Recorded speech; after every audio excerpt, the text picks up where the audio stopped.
The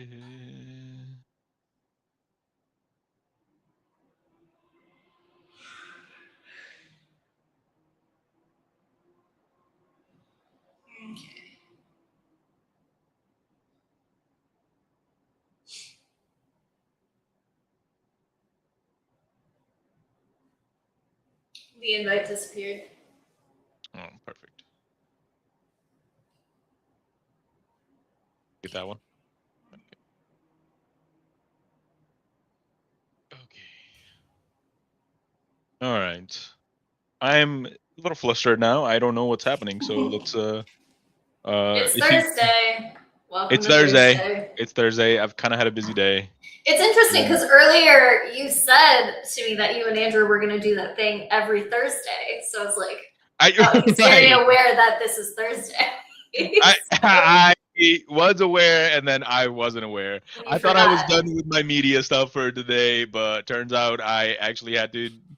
I've been Long day, I ignoring my guess. own media stuff. I've been worried about somebody else's media stuff. I've been ignoring my own, which is terrible. Do you want to talk about that a little bit? How it went and all that? It was good. It was good. So I mean, basically, kind of what it's coming down to for all the races across the board is that they need the delegates. It just comes down to delegate. That's how across the Connecticut blue state apparatus. When as much as we like to talk about, the gerrymandering process that the Republicans do, and then the ones like the process that they try to uh use to try to keep control of power. The Democrats do just as much. They do it on a much more local level, so Well, you don't that's what see it. I gathered. Yeah, that was the biggest takeaway I think from both Andrew and Joe's interview was how kind of obnoxious that whole process is. Yeah. Like, if you So want to be on the ballot and you get signatures, you should just be able to be on the ballot.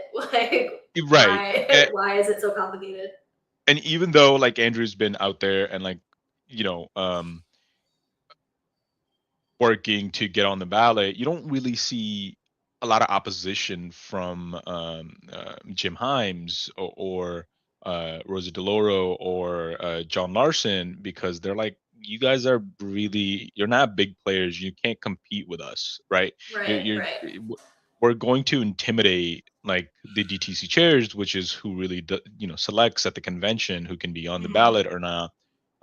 We're gonna and then part of it is the DTC chairs are scared because they're like, well, if this candidate that we're gonna nominate doesn't work out, doesn't win, then we're in the crosshairs of uh, very powerful people, and, very, very powerful people.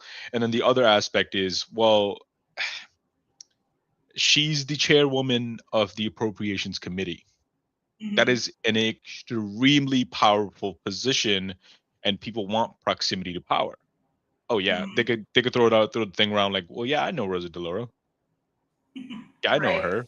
Yeah. I talk to her regularly, right? Like she'll answer my call. Um, so there is that It just aspect makes to it it. sound so corrupt. It's just It like is. quid pro quo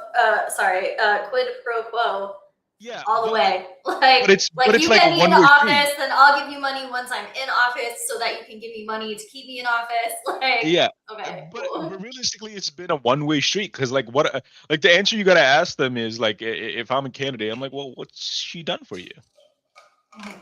What's she done for you? Once she's Nothing. in office, she doesn't really do anything for you. She'll make a round. You can just say like, oh, Rosa DeLauro, and like, or Yeah. she'll come around like to your function or whatever you do, like once in a while or once every 6 months because she needs to, right? Like you don't really benefit that much. That's one aspect of it, and then the other aspect of it is she's 82.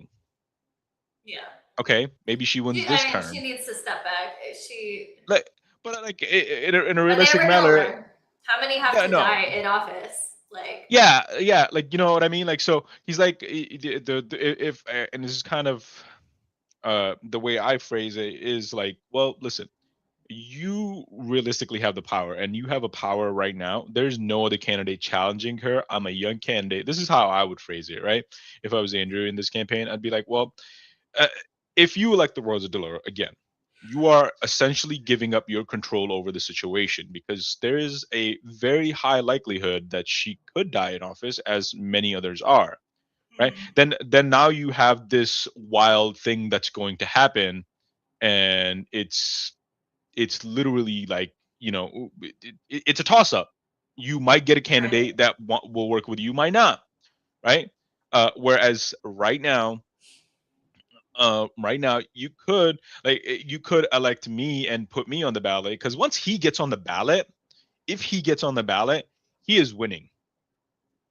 I am 100% sure of that. Rosa Think DeLauro so? is she Once is people like know of him. extremely unpopular, right? Because right now, the thing is, he is not directly challenging her. What's up, Brian Aries? He's not making any content that directly challenges her, right? He's only making content that like is letting there's a subliminal messaging underneath his content, right? Like he doesn't really harp on her age, because when you Yeah. do that, it kind of looks like, well, you're kind of doing a little bit of elder abuse here, right? Like, what are Oh you my doing? god, that's too You know, much. like No. there's an underlying There's tone no of this thing. elder abuse of people who are in Congress. That's not a thing. That's not a thing, right? Like, but the thing is, Graham Plattner is doing the same thing. He didn't go after Susan Collins until he was a shoe-in to win the primary, right? Like Yeah. and now he's been ad after ad, ad after ad, ad after ad, going after her, right? The it's not too dissimilar to the situation Andrew's in, right? Because Susan Collins, like, it's whoever wins the primary here in District Third is gonna beat the Republican. The Republicans have no chance. It's a deeply blue Yeah. state, so your Okay. only real challenge is the other Democrat, Oh, right? I thought you meant if he gets on the ballot again for the primary. Yeah, that's what I'm saying. That's what I'm Okay. saying. So Okay. Yeah. Sorry. once he gets the 60 delegates and he's on the ballot, he can attack her Mhm. directly, verbal, like actually attack her without being Okay. Yeah, I subliminal get what about you're it, is saying. what I'm saying, right? Mhm. Right now he's not on the ballot because an incident happened, and I don't know how much of the incidents I can disclose, but there's um some of the DTC chairs got offended by a volunteer, and there was language that was used that mentioned particularly age, right? So, and obviously these DTC chairs are elder people, Well, yeah. right? So they got particularly offended by this, and I think it's a good strategy. Once he is on the ballot, once he's secured the correct amount of delegates, he can go on the offense. That's why you need to run. It's very hard to run in Connecticut, bro. And I don't have the knowledge yet. Maybe it'll be in the future. We will see. I'm not. I would like to. If you're asking me if that's something that I picture doing in the future, I do. I would. Um, but there's a lot of like so. Um, but you can't vote for me, brother. You're in Texas. You couldn't vote for me. Gonna move back to So Connecticut yeah, if you or come to move to Connecticut, District Connecticut. One, we can talk about it. But so right now, the strategy that what I've told him today was focus on the delegates, right? Try to get, and he said there are a lot of delegates. There's total of 390 delegates, and he Okay. needs 60. Okay. So it's How does that 15%. process work? Do you just go up to them and kind of schmooze and try to like? Kinda. So he's been doing that. He's been doing that, Okay. or a lot. He's been in meetings with them. Funny thing is, when we were coding, we were in Middletown, on the main Hmm. street. I don't know if you know where Middletown Main Street is. Okay, I mean, that I was my can't really first time. picture it. I've I've been to never been there. Middletown though, so. Okay, so that's where it was, on the main street, and one of the Middletown DTC chairs walked right by Huh, and saw him nice. there. And the guy was really excited. to see Andrew. Okay, And that's cool. the DTC chair was like, "Oh, I can't stand Rosa DeLauro. We just saw her performance against Lee Zeldin and how unprepared she was to tackle the administration." So I advised Andrew. I was like, "You need to be in more communities with the DTC. You need to invite the DTC chairs, maybe potentially, and have conversations with them in the Sure. community. You know, create this permission structure, right? Like once a DTC chair sees, like, oh, this guy has this guy's vote. Oh, maybe I could look into it. You know what I mean? So I think go that route. And once he's get the 60 votes on the 11th, so it's coming up. Like, what is it? Today is the 7th. So in 5 days. Well, these, yeah. In 5 days is the convention. And change starts with you. Speak loud, I suppose. Yeah, no, 100%, bro. It absolutely does. So he's gonna go to the convention, hopefully get the 60 delegates. If he does, he's in. Does he think That he will? there's high. He thinks there's a high likely chance that he will. That's awesome. But again, it's on the day of, who knows. Who knows? So if he doesn't, if that doesn't go his way, if the delegates situation does not go his way, then his other route is the signature route, which is an incredibly difficult route to go through. So he's gonna at least try to get 5,000 plus, but that means they can get challenged and they can all potentially be thrown away. Right, I forgot that part. The challenge part, which is a little ridiculous. Like, yeah, and Rosa DeLauro has millions of dollars in her war chest, so she's gonna have tons of lawyers at the Secretary of State's office challenging every single one. just sifting through, comparing to records, like ridiculous. Right. Because everybody's doing their most perfect signature on like a exactly candidate form, and if it goes to that level of scrutiny, Andrew can't do anything because he can't fight back with his own lawyers.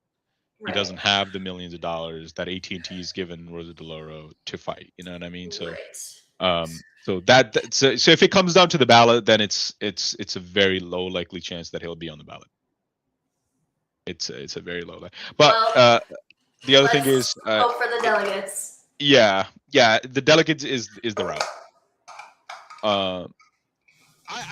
I'm gonna take this chance though, and I haven't directly said this to him, and I don't think I will. I think there's been a little bit of a fundamental mistake in his campaign. I think he really needed to create the pressure, which I think he failed to do. Okay, what do you mean? I think he should have been on social media like 5 months ago. You know what I mean? Like Zoran was doing social media like a year before the election was supposed to happen, right? Like he was creating content. When did he start his direct to camera thing? A long time ago. Okay. A long time ago. I know it's not great, but I guess it's something. But yeah, he could have probably stood more on the street stuff. Yeah, be on the streets, because what it does, right? Like, if you create if there's you're just based off your social media page and your videos are getting tons of likes. Yeah, the older DTC chairs, people can't understand that, but what they can understand is numbers. They can't ignore that. When you hold an event and you're filling the room and the people are pouring out of the room, they can't ignore that. Also very it's true. Hard to ignore that. You know what I mean? Yeah, it's a little tough when your videos get like just a couple hundred views or whatever, 1,000 views. It's ignorable. Yeah. But when you're getting 10,000 views, 50,000 views, Zoran had 50,000 volunteers. If Andrew could have created that much, 10% of that, right? Like just 5,000 people, volunteer group, just getting Yeah. signatures over, getting 15,000 signatures, it becomes harder for Rosa to fucking disqualify him, even if he doesn't get the delegates, right? 20,000, like you had volunteer workings around the clock, creating a movement that is hard to ignore. That's the tough part, right? Like you're fighting a big amount of money, so the only thing you could do is just create a movement and then like fight the money. That's the only way to fight the money. Is you become big enough of a headache, they're like, well, this is too much of an headache, we gotta just let it be on the ballot. And then they Right. shift gears, right? Then they shift gears, they're gonna go after you hard. But when you created a movement, it's the same thing, right? Like I mean, it's almost Cuomo went, legitimizing because right now she's not saying yes, anything about him at anything. all. You're Yeah. nobody. You're nothing. You don't matter to me. You're a flea, like in the background. Like I Right. don't need to Yeah. worry about you, right? Because then Cuomo was pumping ads over and over and over again, saying like, "Oh, he's going Hassan Piker, who said America deserved 9/11." Didn't work. Didn't Right. fucking matter. Right. And to do that in New York and not matter in New York, and Zoran Right. just getting crazy credibility off of that, because people are gonna And be like, well, let me look up same into thing this is guy. right. Same thing with Abdullah Sayed kind of following the Abdullah, same pattern. exactly. It boomeranged and hit Mallory McMurrow instead. Yeah, she's. She's I mean, now extremely unpopular. She's dropping like all of her interviews. Like Exactly. she's done. She's Exactly. yeah. Because you know what it is? You know what it is? Because if Rosa puts out an ad, because they get put in a difficult situation, right? If Rosa puts out an ad attacking Andrew, all the media coverage runs to Andrew. Goes, Well, right. Everybody's do gonna you look have him an up, be answer? like, "Who the fuck is that?" Like, Right, I've right. never. And Yeah. like even like the reporters are going up to Andrew, be like, "Can you respond to what Rosa Dolores said about you?" And then you don't attack. You just literally just say your policies over and over and over and over again, and you have better policies than she does. Right. Right? So when these news medias report your videos, they play your videos, and people watch that, be like, "Man, that tech ad is fucking fake as shit." Like this dude, I like Right. what the fuck he's saying. I like free education, free healthcare, better quality of life for me. I like that. And it's an easy choice. Am Exactly. I voting for the 82-year-old woman who's been in 35 years in office and done nothing for her district, or the young scientist who's quit his job to fight for me? It just writes itself, right? Like so. Yeah. I We think love that an underdog story. every America loves an underdog story. America loves it. So I think that's a mistake on his part. Like he should have been harping on this social media thing a long time ago, Yeah. instead of just focusing on like just and when I say social media thing, I don't mean like just making content. You have to make content, but you have good policies. You got to let people know. People don't know. People walking down the street, like we have so many people walking down the street looking at us, right? Like so many people. Nobody recognized it. I mean, yeah, and that would have been such a good clip too. Like Problem. Andrew, Somebody running up to like in the him. background. Yeah. Somebody running up to him, like, "Oh shit, Andrew, what's up, man? Yeah. Oh, I know about you." How do you get exactly. that? Like people are never gonna come out of their houses in the heart of empire to look for change, because change happens here last. Right now, global prices of oil are skyrocketing. Skyrocketing, right? Started in Asia, farthest away from America. Then it go like just Far East Asia, right? Like South Korea, Japan, Taiwan. That's where the prices are fucking skyrocketing. Then it moved a little bit closer to India. Then it moved to Pakistan. Now it's in Europe, right? After Europe, there's only one place left, America. So we feel the effect of these oil. If tomorrow morning we woke up and we had the oil prices that Europe is facing, or India or Japan is facing, oh, we're burning down the White House. Like Americans would be outside burning down the Capitol. I'm telling you, Pete Hegseth would be scared. Like Donald Trump is canceling all his interviews. If you went to the gas station and you had to pay $10, you are right, screaming at Donald right. Trump, That doesn't work with our. right? I So mean, those are unheard of. Like, unheard we of. don't do that here. Exactly. Yeah. Exactly. Right. So the heart of empire gets changed last, right? Like as the it's like a helium balloon bubble. Like when the helium I starts to mean, go out, it just shrinks.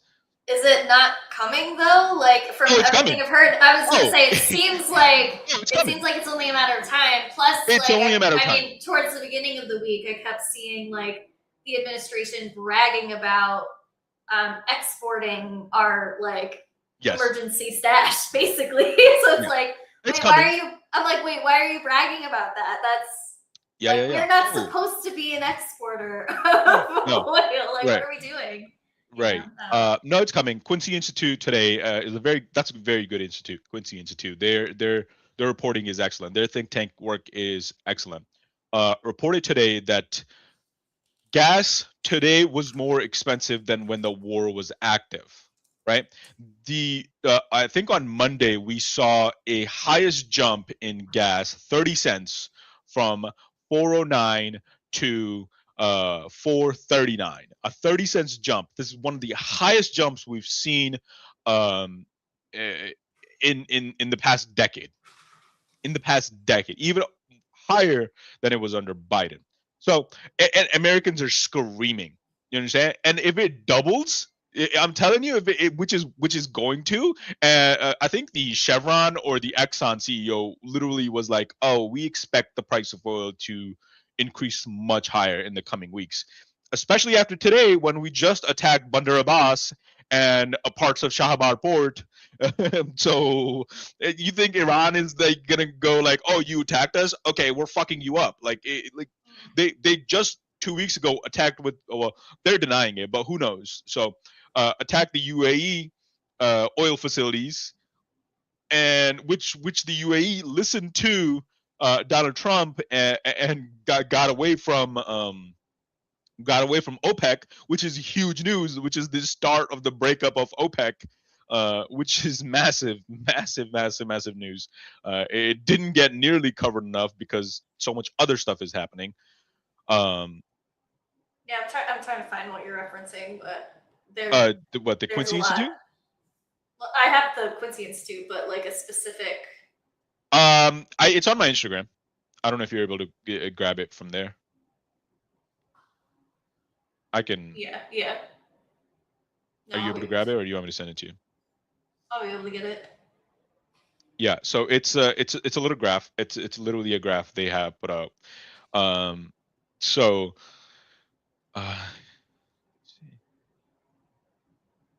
uh, yeah, Quincy Institute. That's Trita Parsi's institute, by the way. You know who Trita Parsi is, right? No. He's a Iran expert. He's an Iranian expert. So this is his institute. Um, yeah, it's going to be. Oh, Exxon CEO warns prices could climb still further. So a biggest jump in the decade was 30 cents. If they're saying it's still going to climb further, yeah, Americans are going to fucking scream, right? But you needed to tap into that, right? So It's the oh, it's the Progressive progressive Victory victory Warmongers. warmonger. Are we warmongers? What's that? Who's warmongering? Who is warmongering here? Okay, progressive victory, Amanda. sure, makes sense. Makes sense. So I'm saying like normal people don't go out of their way to look for change because change happens to us last, right? Like we feel the effects last, and then Sure, it makes sense. one of the things that like the administration keeps doing is like yeah, it's expensive here, but have you seen Europe? Like that's one of the things Marco Rubio did in Sweet. his interview, was like, yeah, it's expensive here, sure, but have you seen what it's like in Europe and Asia? Like you don't want that expensive. So you know, They just think we're so stupid. Cause like, huh? what does that matter? That's not an argument. Right, that's another argument. This is a war you started. Everything was fucking fine, and you know, and Like now that they're doesn't make it easier for me just because they have it worse. Like, what is that mentality? Exactly. Right, but that's the mentality this whole administration runs on. It makes no fucking It's sense. did you see the clip, by the way, of the Trump economic advisor where he was? I think you might have sent it to me, where he was like, yeah, credit card usage is through the roof. Yeah, it's Well, not just gas; everything else is expensive. Did Economy I is send that to the thing? Like, I feel like the people need to see that because it's outrageous. It's so stupid. It's so stupid. He's like, yeah, do you think credit card helps the consumer? No, it just helps the bank because they can charge interest when you miss your payment. It's not even that. It's just complete rejection of reality. The reality, the straight truth that people are using their credit cards because they don't have any fucking money. Right. I have to buy groceries today.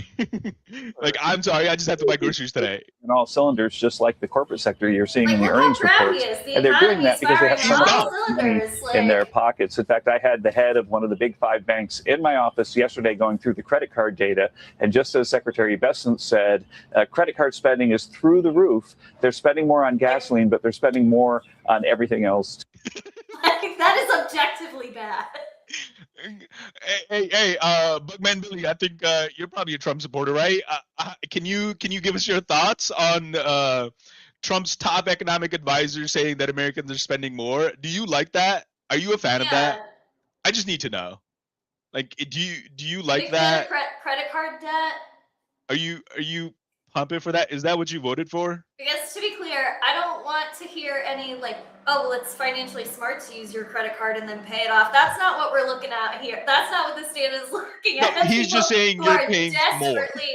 Desperately like needing essentials still and having to put them on a credit card. Please provide us with your non-warmongering, non-progressive victory analysis. I just want to know what the MAGA brain thinks. No. I'm very confused. So nothing. Like we're the warmongers because but you started Trump it. Your president started president, but Trump started the war. Like, so I didn't start a war. I've never started a war in my life. I don't know. No, it was you.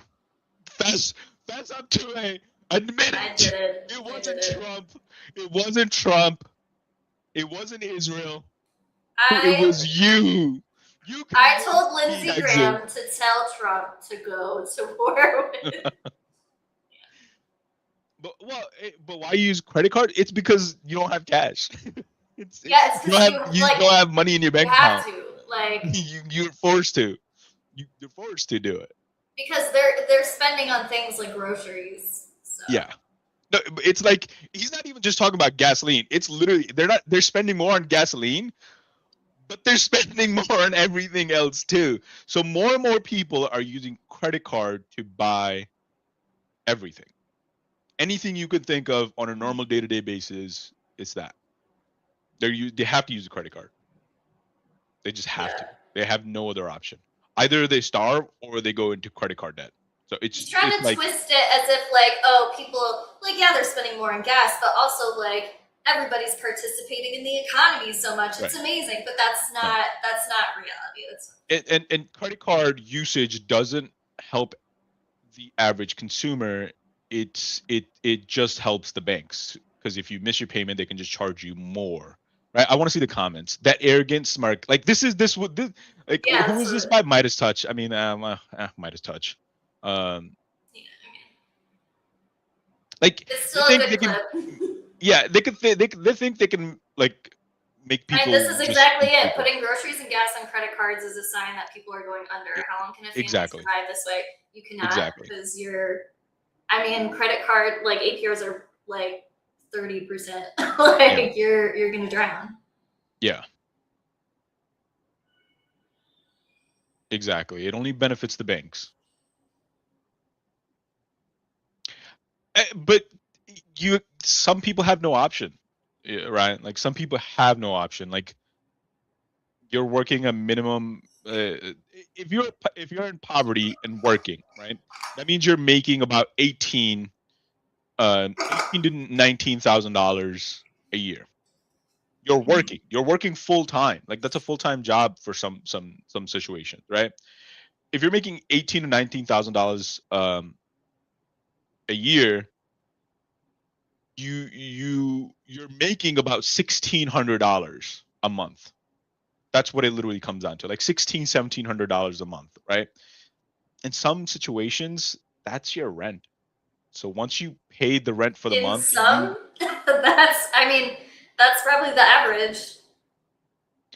No, I understand, but like, for millions of Americans, like, if you're working, like, if you're making $18,000 to $19,000, you're earning $16,000 to $17,000 a month. You paid rent, you have no more money. Yeah, I mean, it's the desperation behind this. I mean, whatever people decide to do, personally, we use a credit card for our general expenses, and then we pay it off every month before the interest hits. But we're talking specifically about people who need it for expenses like needs, and then can't pay it off because needs have exceeded their income.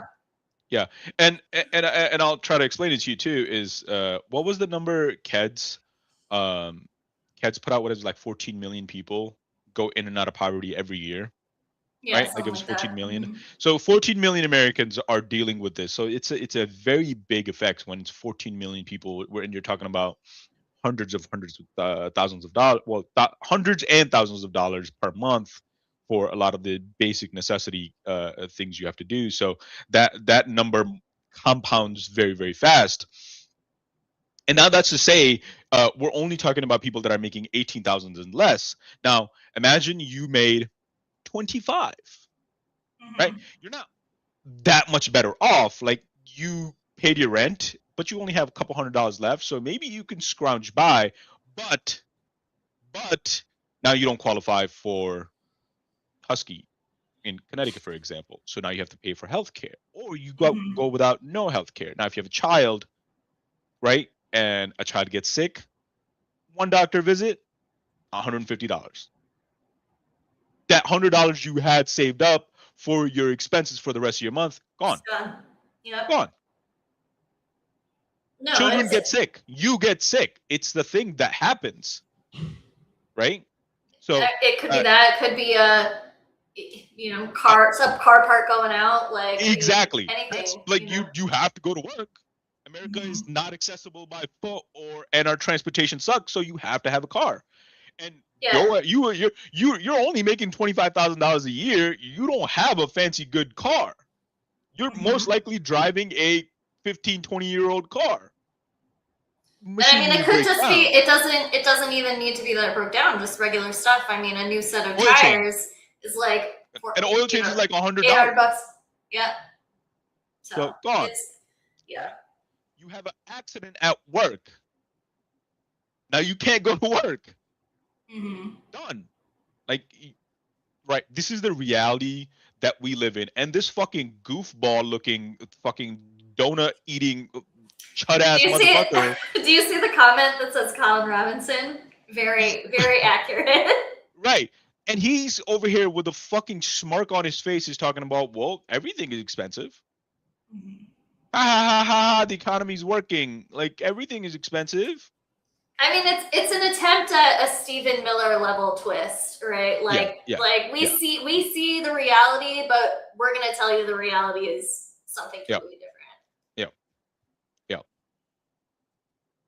Yeah. I mean, it's just that there's only so much within. Like, it's so much still ignoring like how much personal responsibility versus systemic issues like come to play. Like, yes, you can do that. A lot of people can do that. And we can sit here all day going back and forth, because I could be like, well, what if I have a disability? What if I can't get under my car? Okay, now I'm again at a disadvantage. It's that systemically things shouldn't be so hard because we're spending billions of dollars to bomb Iran. Like, because that's what it boils down to. It's like, where are the priorities? we're on what, day 69, day 70 of the Iran war. We're over $100 billion. Mm-hmm. We're over $100 billion. That means we're also over the threshold where Congress is supposed to step in, but are they? They're not. They're not going to step in. So basically what it means is we've spent more than almost a $1.5 billion a day in Iran, and that is a conservative estimate. That is a conservative estimate when we're spending 1.5 billion. That is 1,000 million. You understand? Like 1,000 million a day.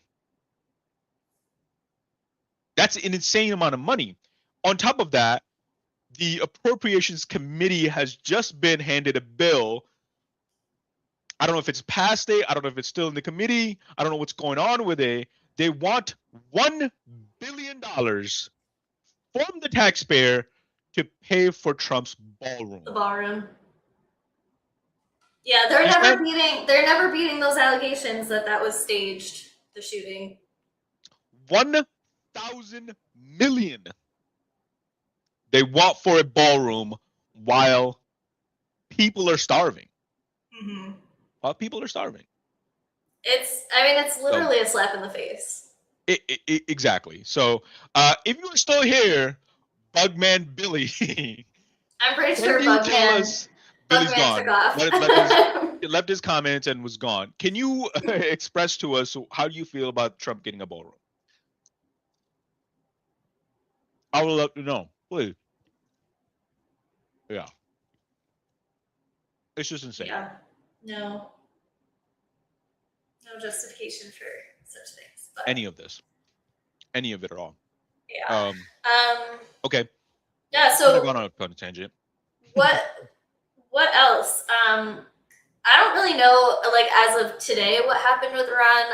Like I said, I watched Pete Hegseth, Dan Kane press conference. I thought it was crazy when Dan Kane was saying, we should remember the fallen. And then he starts talking about troops that died in 2024 as if 13 service members have not died in this war. That was outrageous. Like, it's exactly like, this guy. It's just like they're trying to just mind fuck with you. Right. They're just it's reality, crazy. Reality distortion. What's going on in Tennessee? I don't know what's happening in Tennessee. Jumbo Jack, yeah, but troops have been dying from Vietnam for the past 47 years. Can you tell me your thoughts on the jetliner the United States Navy blew out of the air and killed, I think, almost 230 civilian passengers? Can you give me your thoughts on that real quick? Or we can even go before that and talk about the CIA coup that we did because of BP, where we assassinated their duly elected leader because he was to nationalize their natural reserves. Do you want to talk about the CIA's operations there or no? Does Americans have justifications to kill Iranians? That's not what I said. Not what I said at all. I think you are assuming things.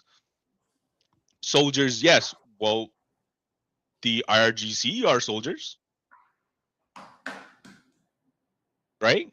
The soldiers at the beginning of the first day of this war, we killed 160 little girls. The jetliner that I just told you about, they were all civilian passengers, and this was decades ago. Oh my god! I think it's the United States Army. Pete Hegseth admitted to that it was our Tomahawks. I'm pretty sure there's a New York Times article proving the fact that it was our Tomahawks that hit that. There's plenty. No, I think you can do that yourself. I'm not Google. Reputable. You can look that up yourself, right? That's something you could do. Now, you want to ignore certain facts, that's totally up to you. I think it was, again, that's coming directly from the United States Army. I'm pretty sure from Pentagon. From the New York Times, the paper of record. I think everybody is reported that. Okay. Okay. It's proven. Again, you chose not to believe that. That's totally fine. You can live in that reality. Rest of us are living in a different reality. Why do I have to Google it for you? Do you not believe in Google? Are you incapable of using Google? You can type. You're on the internet. Okay. Prove me wrong where I'm wrong. You think I'm wrong? Go ahead. Yeah, I mean that argument goes the exact other way. I mean, I could easily say, literally prove me I'm wrong. You can't prove I could literally say, okay, prove that troops have been dying in Iran for 47 years. I mean, like. I am right. I am right. I'm correct. Now prove me wrong. Prove me wrong that the United States didn't do that. I'm asking you the same thing. Why are you resisting so much? Why is it a hard time for you? Why is it so hard for you to show me that I'm wrong? Why is it so hard for you to show me that the United States didn't do it? Can you do that for me?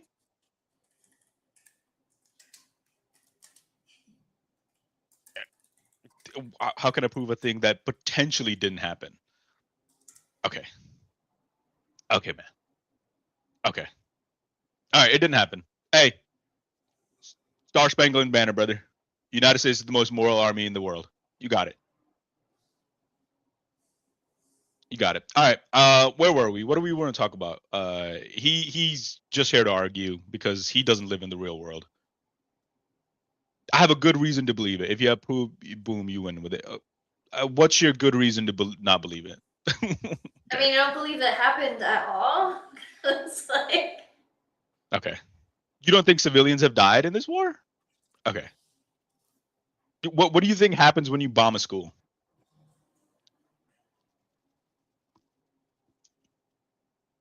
You think the missile just avoids the children inside it? Because, like, oh, these are innocent people. I'm just going to avoid that. I guarantee you he doesn't think there's a genocide happening, by the way. Because he hasn't seen it with his own eyes. You know what I mean? Well, I mean, if you see a video.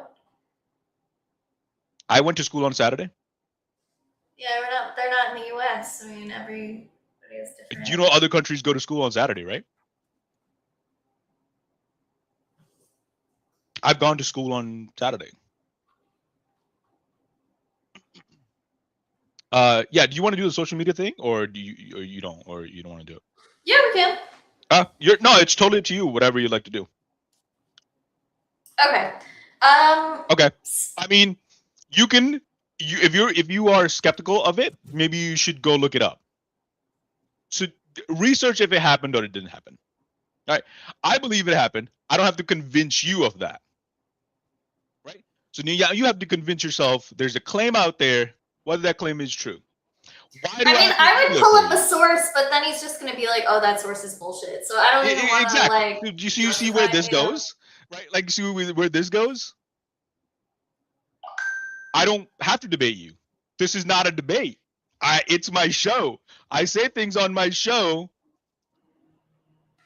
Is the New York Times an Iranian government? Why are we holding funerals for deaths that never happened? Funerals have been held for students and staff killed in what Iranian authorities have said was a U.S.-Israeli strike on a school in southern Iran. Iranian officials said more than 160 people were killed when the girls' school was hit in the city of Manad on Saturday, as the U.S. and Israel launched widespread strikes targeting Iran's military sites. I mean, this was from March 3rd, so it's old, so it doesn't like directly. Source, buddy. Good job, dude. You got it. Okay. So we came to wanting to talk about this because of the Canadian law, right? So there's a Canadian social media ban that happened, and I don't know too much about it. I guess you do. So I don't. So I didn't look into this ban specifically because it seems like age verification is just like the thing that's popping up everywhere. Like it's literally global right now. So I didn't go into the minutia of Canada specific ban or law because it doesn't. It seems like it's it goes beyond that. It's bigger than that, and there's a lot of different things that I kind of wanted to touch on when it comes to this. But first, so I found this article that I thought was really interesting. And I'm going to come off as very like that these bans either won't work or they're bad for privacy and stuff like that. If anybody has an alternative source that they want to share in the chat, we can definitely pull it up. But so I'm just going to highlight a couple things from this article. Ooh, let me pull up my things. While you do that, I'm going to just grab water real quick, but I can hear you. Mm-hmm. Show me. There we go. Okay, first, so the bans started, or the first ban was in Australia, right? So when did that take place? Yeah, that was sometime last year, I think, right? Yeah, I want to say it was probably like 6 months ago because we talked about it relatively recently. Yes. Maybe not even 6 months. I think it was before the New Year's. There's like data's already come back about Australia. That it doesn't work. It doesn't work. So it's like we're spreading this ban all across the world when it already doesn't even work. So this source says, among children who had social media accounts on major platforms before the ban, roughly 70% retained access to at least 1 3 months later. So, I mean, 70% is huge. Yeah. With platforms, and I talked to an actual Australian. They say it doesn't work. Oh, yeah? Mm-hmm. Was it Reckon? Like, the kids are just... Yeah. The kids are just all over social media. I mean, 70%... with platform-specific retention rates of 63.6% on Facebook, 69.1% on Instagram, 69.4% on Snapchat, and 69.3% on TikTok. The e-Safety Commissioner found no discernible reduction in cyberbullying or image-based abuse complaints from under 16 users since the ban took effect. So... Okay. Okay. Let me see it. Let me ask you this.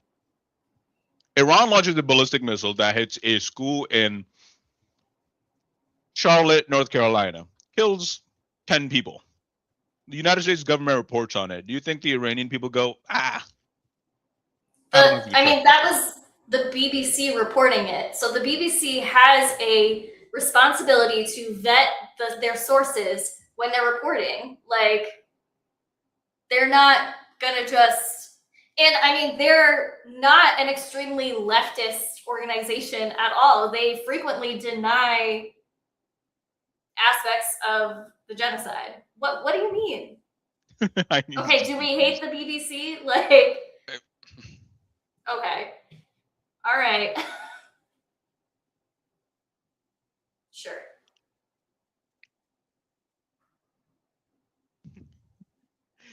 As you called it, whatever source you give this guy, it's never going to be good enough. Well, right. That's what I figured.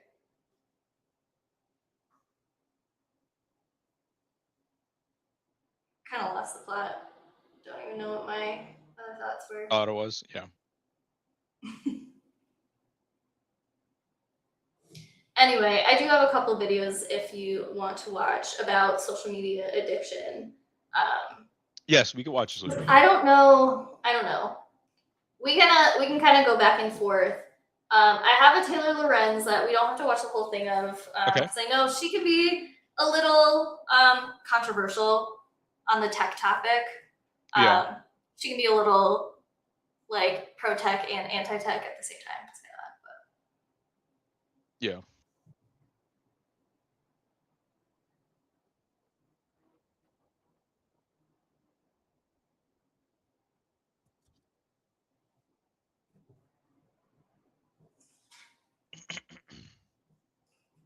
Okay, so I want to share kind of a more specific part. So she has a guest on who did studies on social media addiction. If we start around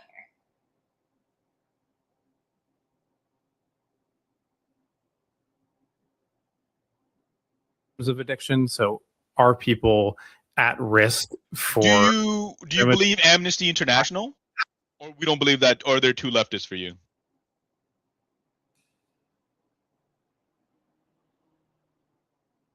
Yeah, do we believe in United States Senate? Ton of sources.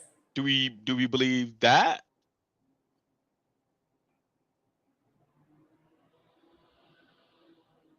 Okay.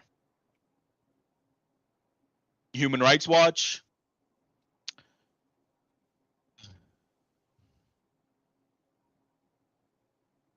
Right. The U.S. killed their own protesters too, so we shouldn't believe the United States government. Anyways, right. He's just here to argue. He's just here to argue. It's fine. It's fine. Let's just watch our video. Well, what do you want to talk about? No, I'm fine. I'm fine with this. Let's watch this. I like Taylor Lorenz's videos. Okay.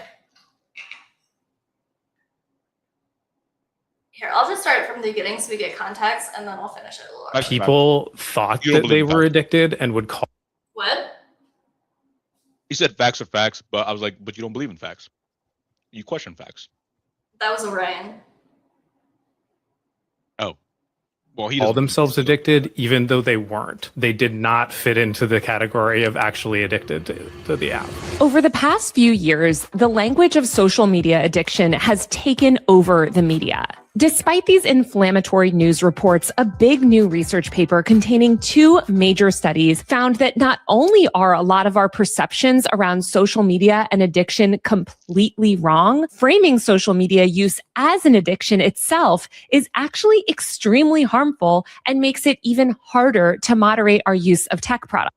I mean, context here being that obviously these bans are because it's being used as a way to, quote unquote, protect the children, but the consequences apply to us all. Yeah. Because we all will ultimately end up having to upload our ID or allow a site to monitor our data to decide whether or not we're over 18. And then they keep that data and it goes to a third party and we really have no idea what happens to it. So. Right. Right. It made me think like, it made me think like, is this even a thing? Like, is social media actually as much of a problem as we think it is? Do you think, I guess before we start, do you think social media is addictive? Yes. Why? I'm addicted. Are you? Oh yeah, totally. I'm addicted to fucking TikTok. I'm constantly on it. Like, you don't like freak out when you don't have your phone on you. But like, I feel like that's undermining what addiction actually is, though. Like, okay, is it like your anniversary, you and your wife have dinner plans, but you're gonna like sit and stay home and scroll your TikTok and cancel last minute and be like, no, I have to keep on my TikTok, No. Are you gonna allow yourself to become homeless for TikTok? Are you gonna allow yourself, okay. But here's the thing, though. Like, it's not like the drug user is using the drugs all the time. They get the hit and then they're okay for a while. I mean, but it progresses to the point where you have to use constantly. Right. And maybe that's where the difference could be. Like, maybe sometimes it doesn't. Like, this is a sort of addiction that doesn't progress that far, but it's still an addiction. I mean, I don't know. It just seems a little like, I don't know. I believe it can be for some people, but for the most part, it's just like, we just need to set limits with ourselves. No, I think there's severities to like the addiction. I think this is. I do think it's particularly a problem with kids who can't regulate themselves as well. But I don't think we should all have to give up our data for it. You know? Okay. Well, I guess for us to have this conversation, we should talk about addiction first, right? Like, what's the criteria? Like, what meets addiction, right? Like, what is you feel some sort of withdrawal symptoms to it, which you do when you don't have your phone because you freak out looking for your phone, right? You are it's disruptive to your regularly like daily schedules, right? Yes, but I don't know if that like equals It addiction can. per se. It can. Addiction is a treatable chronic medical disease involving complex interactions among brain circuits, genetics, and the environment and an individual's experience. People with addiction use substances or engage in behaviors that become compulsive and often continue despite harmful consequences. Prevention efforts and treatment approaches for addiction are generally as successful as those for other chronic diseases. People are compulsively online. I mean, and it has, and I'm not denying negative consequences. I just like, and it's not that I'm not saying I don't think it's addictive. I think it is and it can be. I just don't know if we're all so addictive. Like, I think if it's like, I think harm, as in like, yeah, I could be spending my time better. Like, that's not really hard. That's you choosing. That's you just making a choice. Whereas, like, if you're to the point where you're like not following through on commitments, or you're like, I don't know, it's like a complicated thing, you know? It is a complicated thing because it's not a harm you see visible. Like, it's not a visible harm. It's not, and it's socially acceptable. That's the thing, right? Like, that's what makes this thing a little bit difficult, which kind of also leads into this other concept, like in a lot of Norwegian countries have decided this, where, and Portugal is one of the countries that have done this, is where they've decriminalized a lot of like, you know, drugs and stuff like that. So they've made it like quote unquote socially acceptable, so it's not seen as like odd, so it's easier to treat, right? Like, instead of treating it like an addiction, you're treating it like a disease, right? Like, so you do the same thing for as you would, like, if you're thinking about it, that actually, I'm going off on a tangent, but anyways, I think I've gone off on too big of a tangent. Well, I forgot. No, I get you though, and it kind of like makes me think like of this idea that I'm trying, like, I'm having a difficult time putting together. Like, I think you're thinking about the consequences, maybe, rather than the act. Well, I mean, consequences to like the whole. Like, you're thinking of like, well, I'm on my phone all the time, and yeah, maybe I could be spending it as a better thing, and like, so it's not, but I'm not like, well, what if I was using social media for like to learn stuff? Like, is that harmful? Like, you're thinking about like that, like the act and then what precedes it, right? Like, I'm just talking about just the act itself, like being on social media. And if I'm taking that away from you, you have a reaction to that. Right, but if you're addicted, that's addiction. Like, addiction, it just seems too mild. I guess it's a very mild addiction. Like, it's a mild addiction for most of us, because like, okay, like reaction. Instagram, TikTok, and everything is down tomorrow, forever. Like, I'm gonna be over it in like a day, you know. And most of us will, because you just have to adapt and move on to life, you know. Yeah, but it's we're using this word, you know, we're comparing it to something that, like, I know you do, I do, we have like family members, people we know, who have literally killed themselves over it, like, you know. So it's like, that's my struggle with it.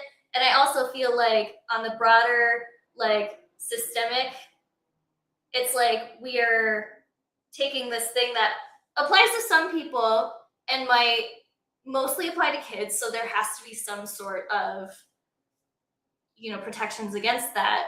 But we're like, why? if you don't believe it's addictive, then why I do believe it's addictive. I've said it. So what are you arguing for? Because it's not to the extent where we need to all give up our data over it, because it only applies to a small amount of people. It's like treating. It's like we're basically, what I'm trying to get to is we're elevating social media addiction to heroin, which is illegal across the board, whereas social media addiction might be adjacent to food addiction, right? Like, where some people just need a little extra help to deal with this thing that's a natural part of their lives, you know? But are we regulating against like food to that same extent so that a handful of people who would probably make up a much larger percent of the population than social media addicts, you know? I get your point. Like, it'd be crazy to say, like, I need intervention and regulations against the Whole Foods guava pastries, right? Like, because I'm right. Like, but that's like, I'm addicted to those things. That's kind of what we're doing, though. And yes, I don't agree. I don't disagree. Yeah, too. But it's like, yeah. I don't disagree with you on that. They're also, like, it leads to certain places. Utah is also trying to ban VPNs, and you know, once it starts somewhere, like all this started in Texas. It's a floodgate.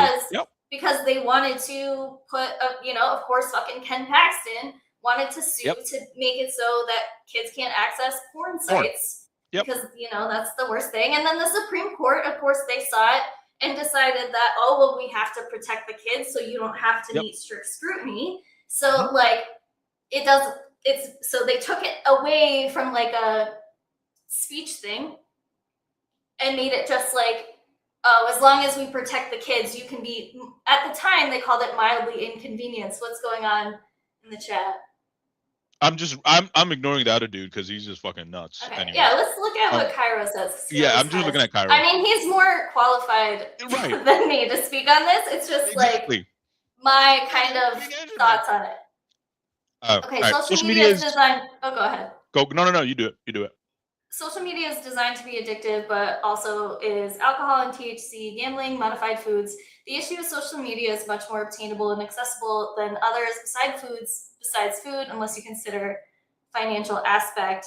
But we should never punish the general public over concern of children, especially if there's other ways. So I would absolutely agree with this. Because I also think,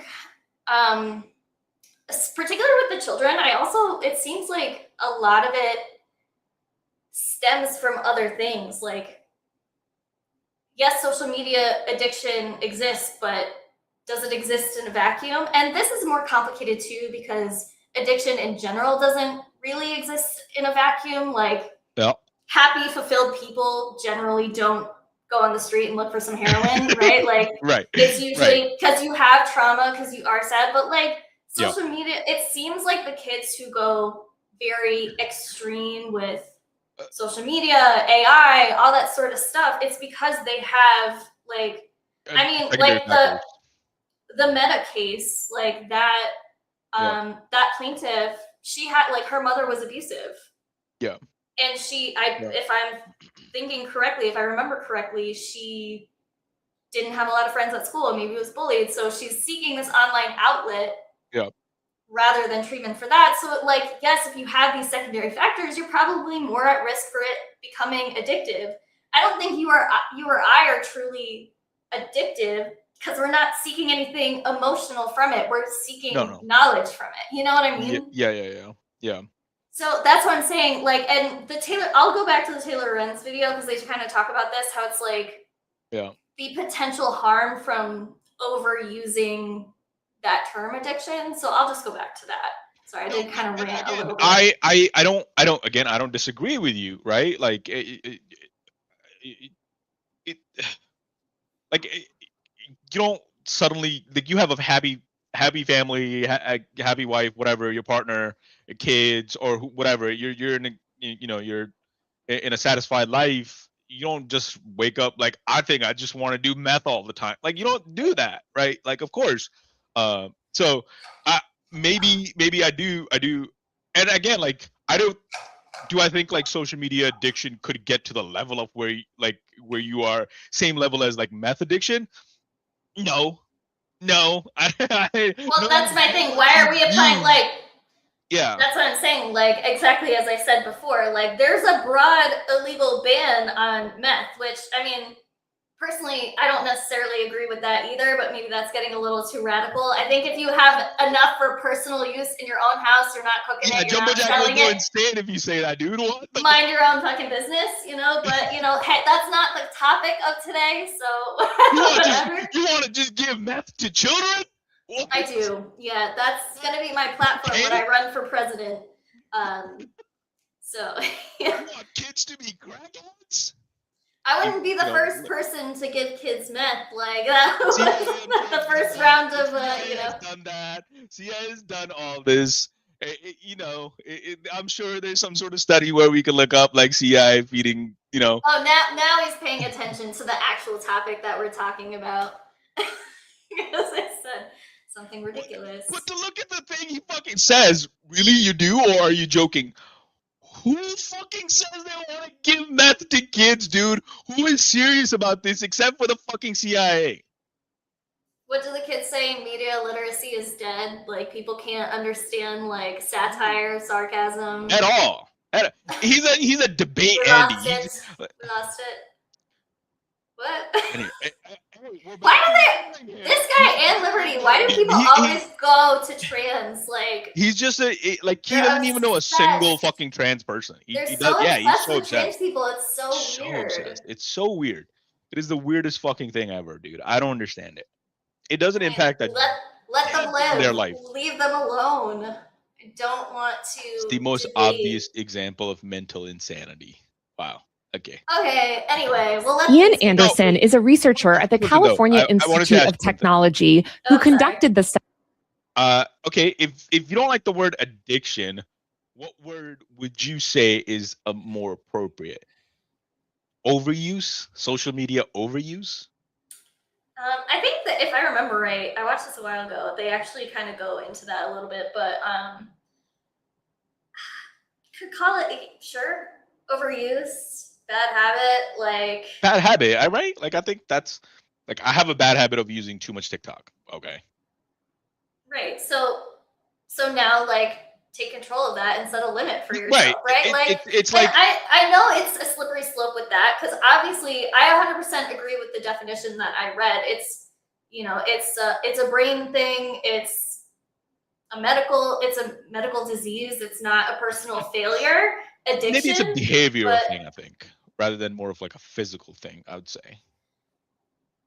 Well, remember, medical I guess it's both includes behavioral health. You're acting like we both come from a psychology, social work background. Like, how dare you? What are you saying? Medical is your mind not part of your health, bro? Come on. Anyway. You're right. I was trying to get a little bit of a rage bait in there, but yeah. All right, let's watch the video. Study along with his colleague Wendy Wood. He joins me today to break down what his research found, how the media's framing of technology use as an addiction is causing enormous harm, and to talk about what we can all do to actually meaningfully fight back against big tech. Ian, welcome. Hi, thanks for having me. First of all, Ian, what made you want to study the concept of social media addiction? I think noticing that you can't kind of go 5 minutes online without seeing someone either compare social media use to cigarettes or describe themselves, even in real life, you see this all the time where people are like, oh, I'm so addicted to my Instagram. Oh, I'm so addicted to TikTok. This is really common language that people use. And I, as someone who studies habits and also how those relate or don't to addiction, was... Okay, yeah, so he does call it a bad habit. Okay. Addiction. So was really interested in whether or not this was having an effect on how people perceive their social media use, and also whether or not they feel like they can manage it in ways that make sense. Tell me a little bit about what you study. What sort of research do you do, and what's your kind of field of practice? So my PhD was in social psychology, and I spent the entire time basically studying how habits form in relationship to technology. So basically the process by which we start to post information online, scroll, share content, all of these little activities that you do in your daily use of social media. I was studying how these become highly frequent and how they become habitual in sort of like in the scientific definition of that term. I feel like that's such a fascinating thing to study and also such a relevant field of study right now, just given the sense of like technology's role in our life and how we're all like, I guess, forming habits around it. Yeah, absolutely. My background before that was actually in social media marketing. So as a consultant, I was watching how social media was affecting people and affecting the world. And I was really fascinated by that. And that's sort of what drove me into researching this in the first place. And I found basically this framework in social psychology of habit formation and social learning to be extremely useful in terms of explaining how social media is affecting people and changing our behavior. How did you conduct these studies? Like his president wasn't just tweeting to end this civilization. I just put the budgeting app in base 44. Guys. But we're so violent. Both of the studies were done online, but using verified. Wait, how do you know that he tweeted that? How do you Right. know? Did you watch his fingers tweet it? Show me a video. Show me a video. Show me a video. Right. Right. Okay, it was too loud. Oop. You know, I'm still learning the tech here. Users okay? of the Instagram platform that were representative of U.S. adults on demographics like race, age, gender, these kind of things. Tell me what some of these questions were measuring. Very so Christianish. we were really Jesus has to interested save you. in a number of things, and Like, he's here to save us from being lefties. Oh, I wish he would just let us burn.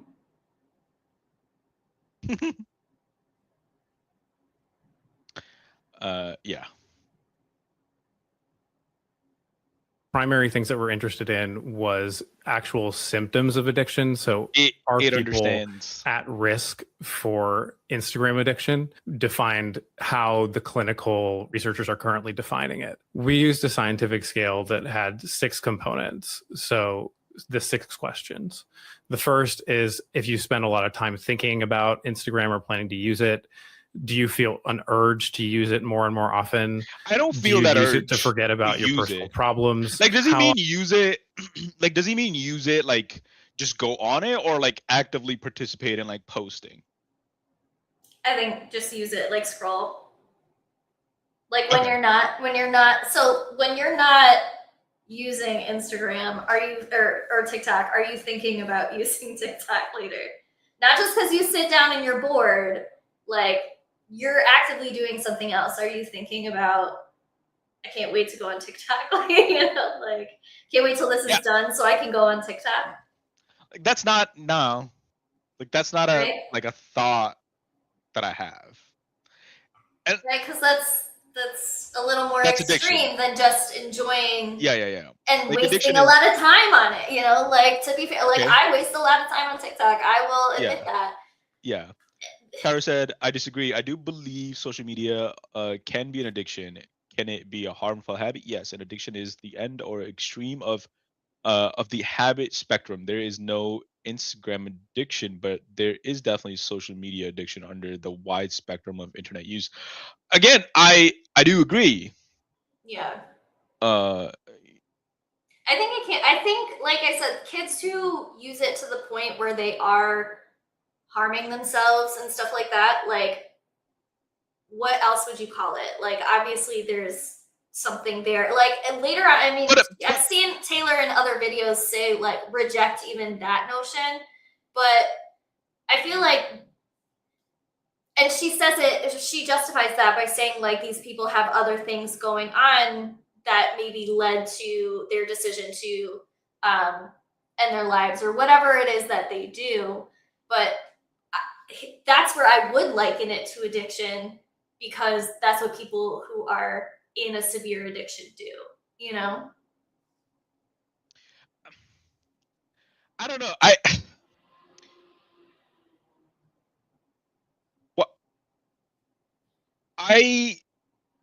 I'm trying to form a thought here, and I'm trying to, like, What?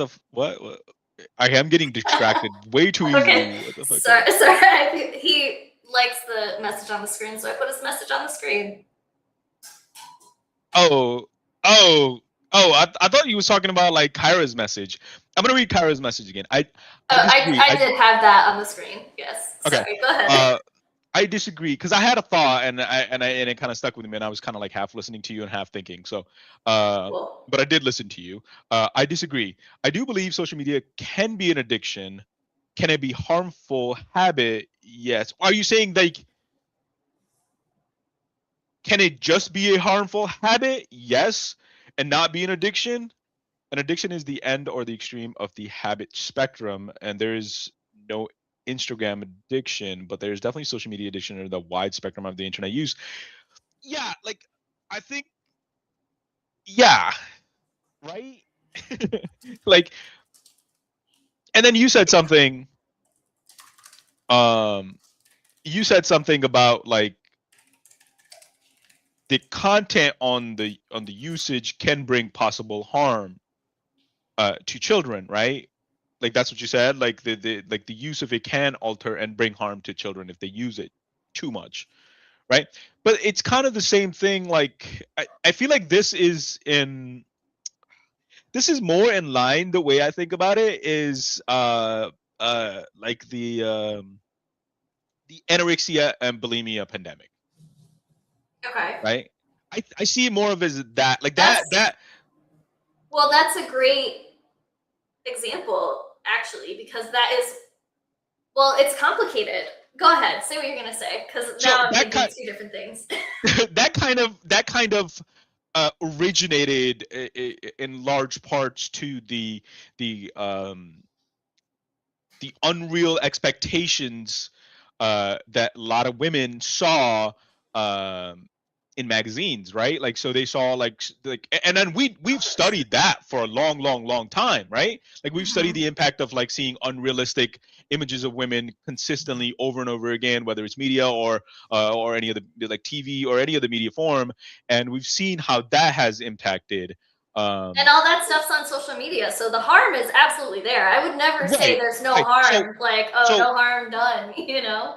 Is it more about the content on these apps, or is it the use of these apps, right? Like, and certainly, I think maybe Instagram tomorrow, like no changes other than the content, like, but all that's on Instagram or TikTok is scientific formulas. Are you still going to be as stuck to it? Like, no. Like, are kids going to be as stuck to it? No. Like, yeah, and I think like part of it is like they design these, and we know this too. There's a lot of like research on this done already.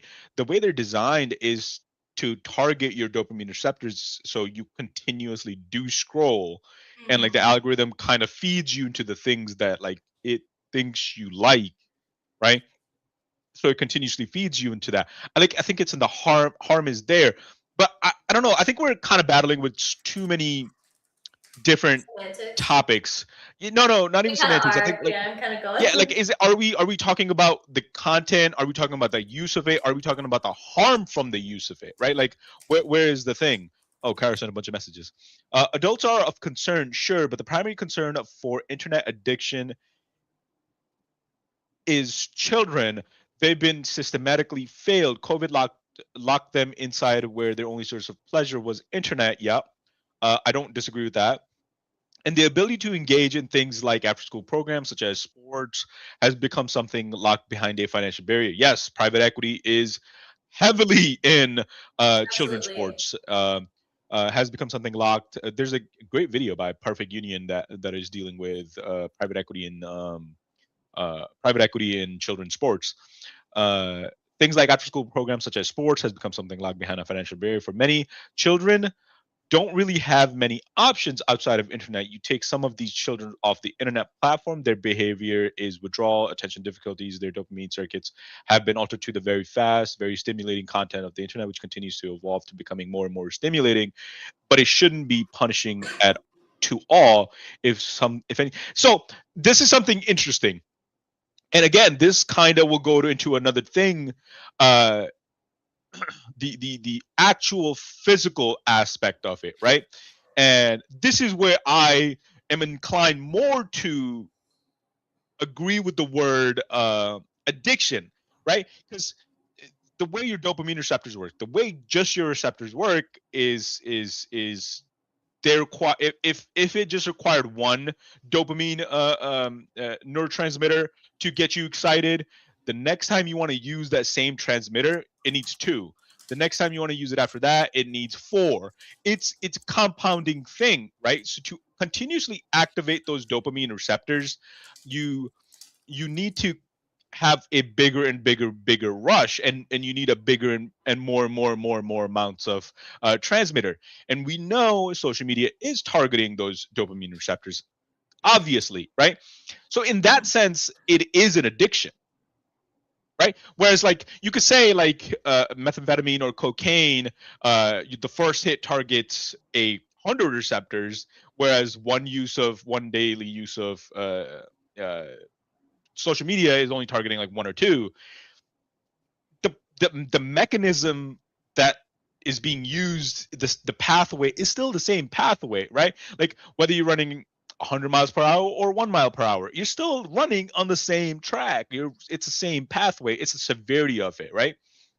So in that sense, I do agree that it is addiction. You don't still agree?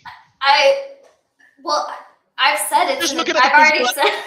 I've said. Just looking at the physical aspect. I've said that it is addictive, though. I've said it can be. I just don't think it's as pervasive. Do you see what he just said? I was just giving a psychological edge to a 15-year-old girl a week ago, and she could not keep her phone off the table. She just almost needed to check notifications. We promoted her 3 times. Then she got frustrated, so we had to give her phone breaks for her to be content. Yeah, I mean, that's bad. That's an addiction. It's pretty right. So I mean, and like I said, is he gonna kill her? Like, is he gonna initiate a?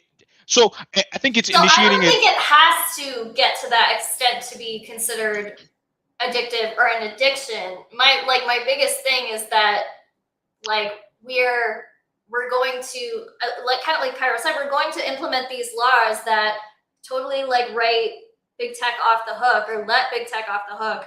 They don't have to change their algorithms. They don't have to change anything, for the sake of protecting the children, when all it does is gather data on the rest of us. And we have no protection to keep that safe. And I think for, a small minority of the population, because not all kids are like this is probably an extreme case. I mean, Cairo doesn't interact with every child at the school that he works at. And then, you have to kind of be on a pipeline to speak to a school counselor is kind of what I'm getting at. So it's like, we're talking about a smaller population anyway. Yeah. And so I think disastrous consequences when there are other solutions. So again, I think we're having too many conversations at the same time. Right? Like, okay. So, okay. Like, do we agree that it is a form of an addiction? It can be for some people. Right. My thinking here is even in that severe of a case, right? And this is where I think maybe you have a little bit of a like where your hesitancy may come from. So let me see if I can get this correctly, right? That scenario is a severe case. Mm-hmm. Right? It's still not eliciting a physical response. Whereas if it was a severe case of heroin or other strong opiates, right, it would actually elicit a physical response from our body if we held her. No, that's not what I'm trying. That's not what I was trying to get at. That was kind of an example to show like severity. I think what she's doing there is pretty extreme because she is experiencing harm from her behavior because she's not able to focus. I don't know what this conversation was about, but she's obviously harmed by it. I mean, we don't know the whole context, but like.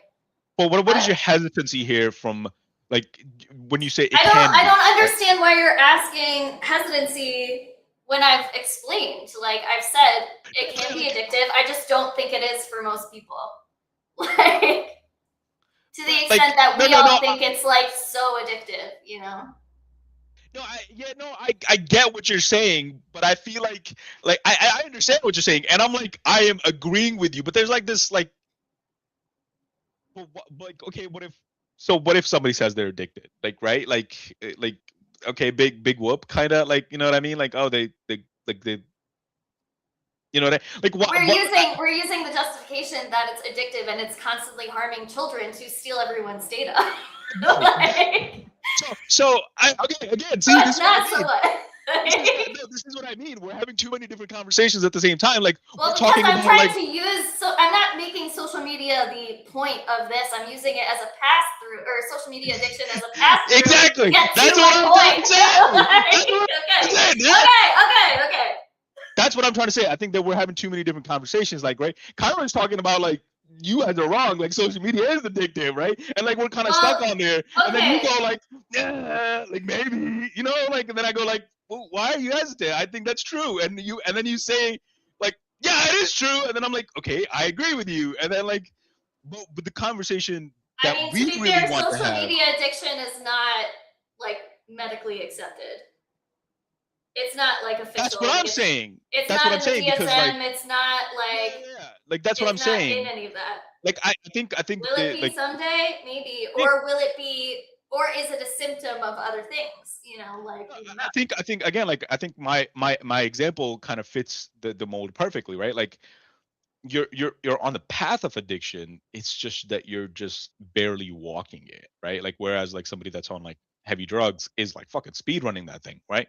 Like you know, but I think I understand that I'm being confusing because I'm holding different views on it, because I don't want to undervalue it either. Like the harm that it is causing people is valid. It's real. Like there's the harm for sure.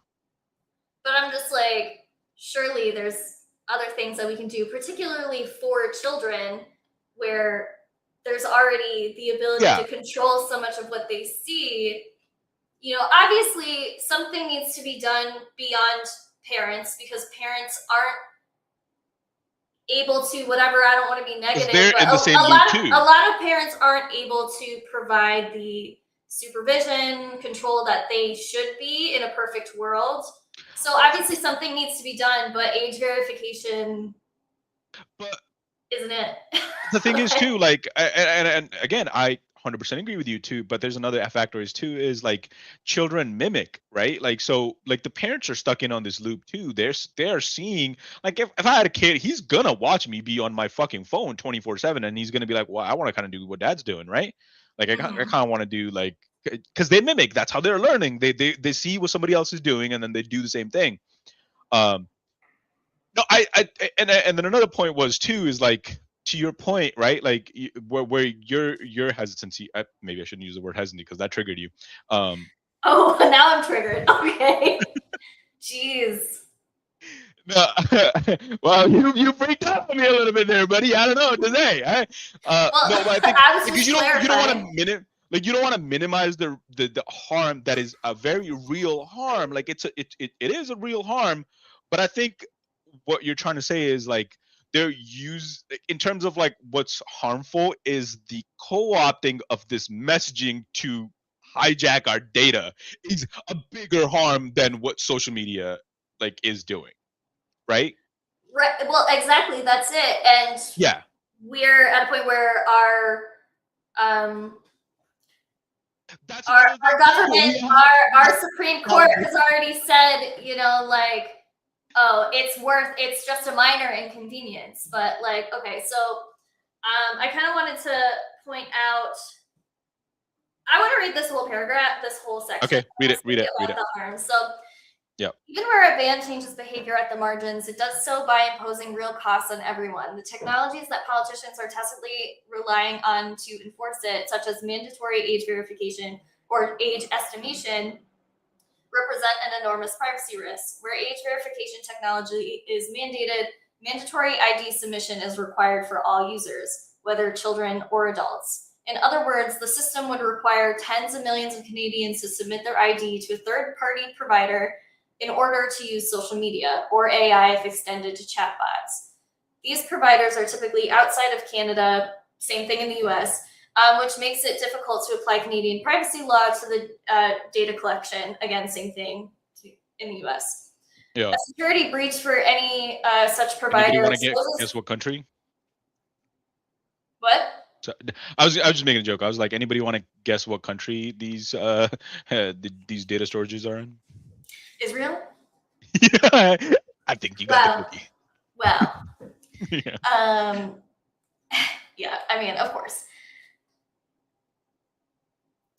Sorry, okay, a security breach for any provider exposes government-issued identification documents to the entire internet, as the Discord breach in October 2025 demonstrated, when the IDs of roughly 70,000 users were leaked online. Yeah. Hundreds of scientists and technology experts signed an open letter earlier this year calling for a moratorium on mandatory age assurance and warning of catastrophic breach potential, as I argue, whatever. Where age estimation is used instead, the risks are even greater, including additional. So that's where it's like monitoring your usage, and based off of your usage, it's deciding how old you are. Yeah. Including additional surveillance of users to better estimate their age, since the technology cannot reliably distinguish 16-year-olds from 17-year-olds and has documented accuracy problems for darker skin tones. This additional surveillance tracks the user's friends, their posts, messages, and any other indica of, to obtain, I think that's supposed to be indication, to obtain a more accurate guess of their age. In the name of greater protection, the technology puts people at greater risk. I mean, does that not sound dystopian and creepy? No, yes, 100%.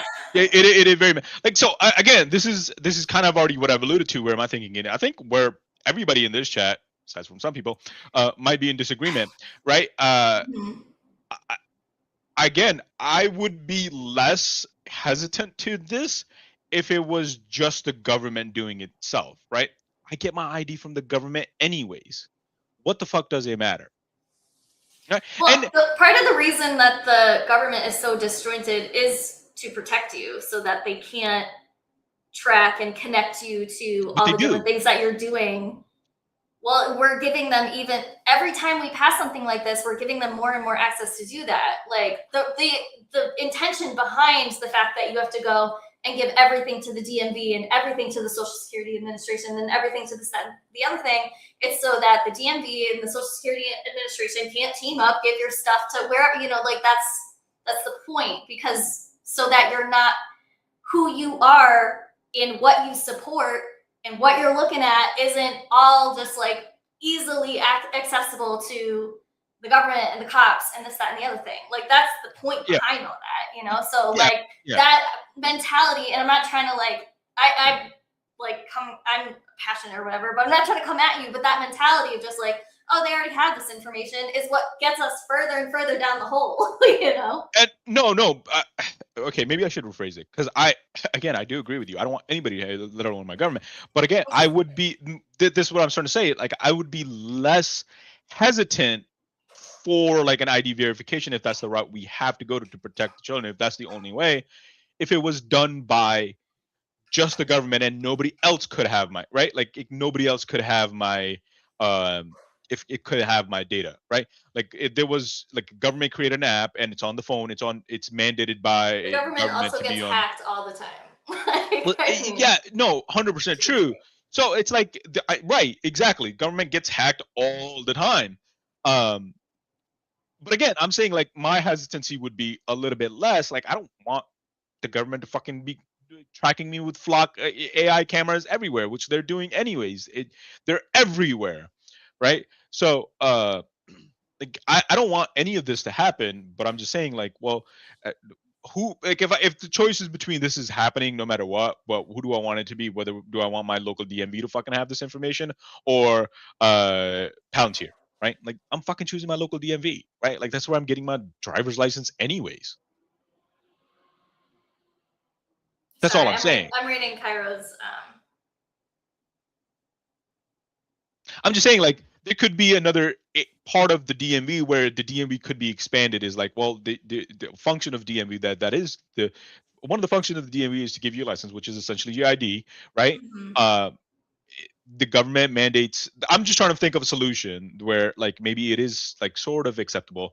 Like the government does like mandates that like each phone, um, somehow, some way, it could be figured out. Like I'm not a. I mean, software there's techie. other solutions out there that I want to look. I just kind of ran out of time this week that I'd like to look into more. Like you activate the phone with an more ID, on the problems right? And then it than deletes the info. the commercial than the solutions.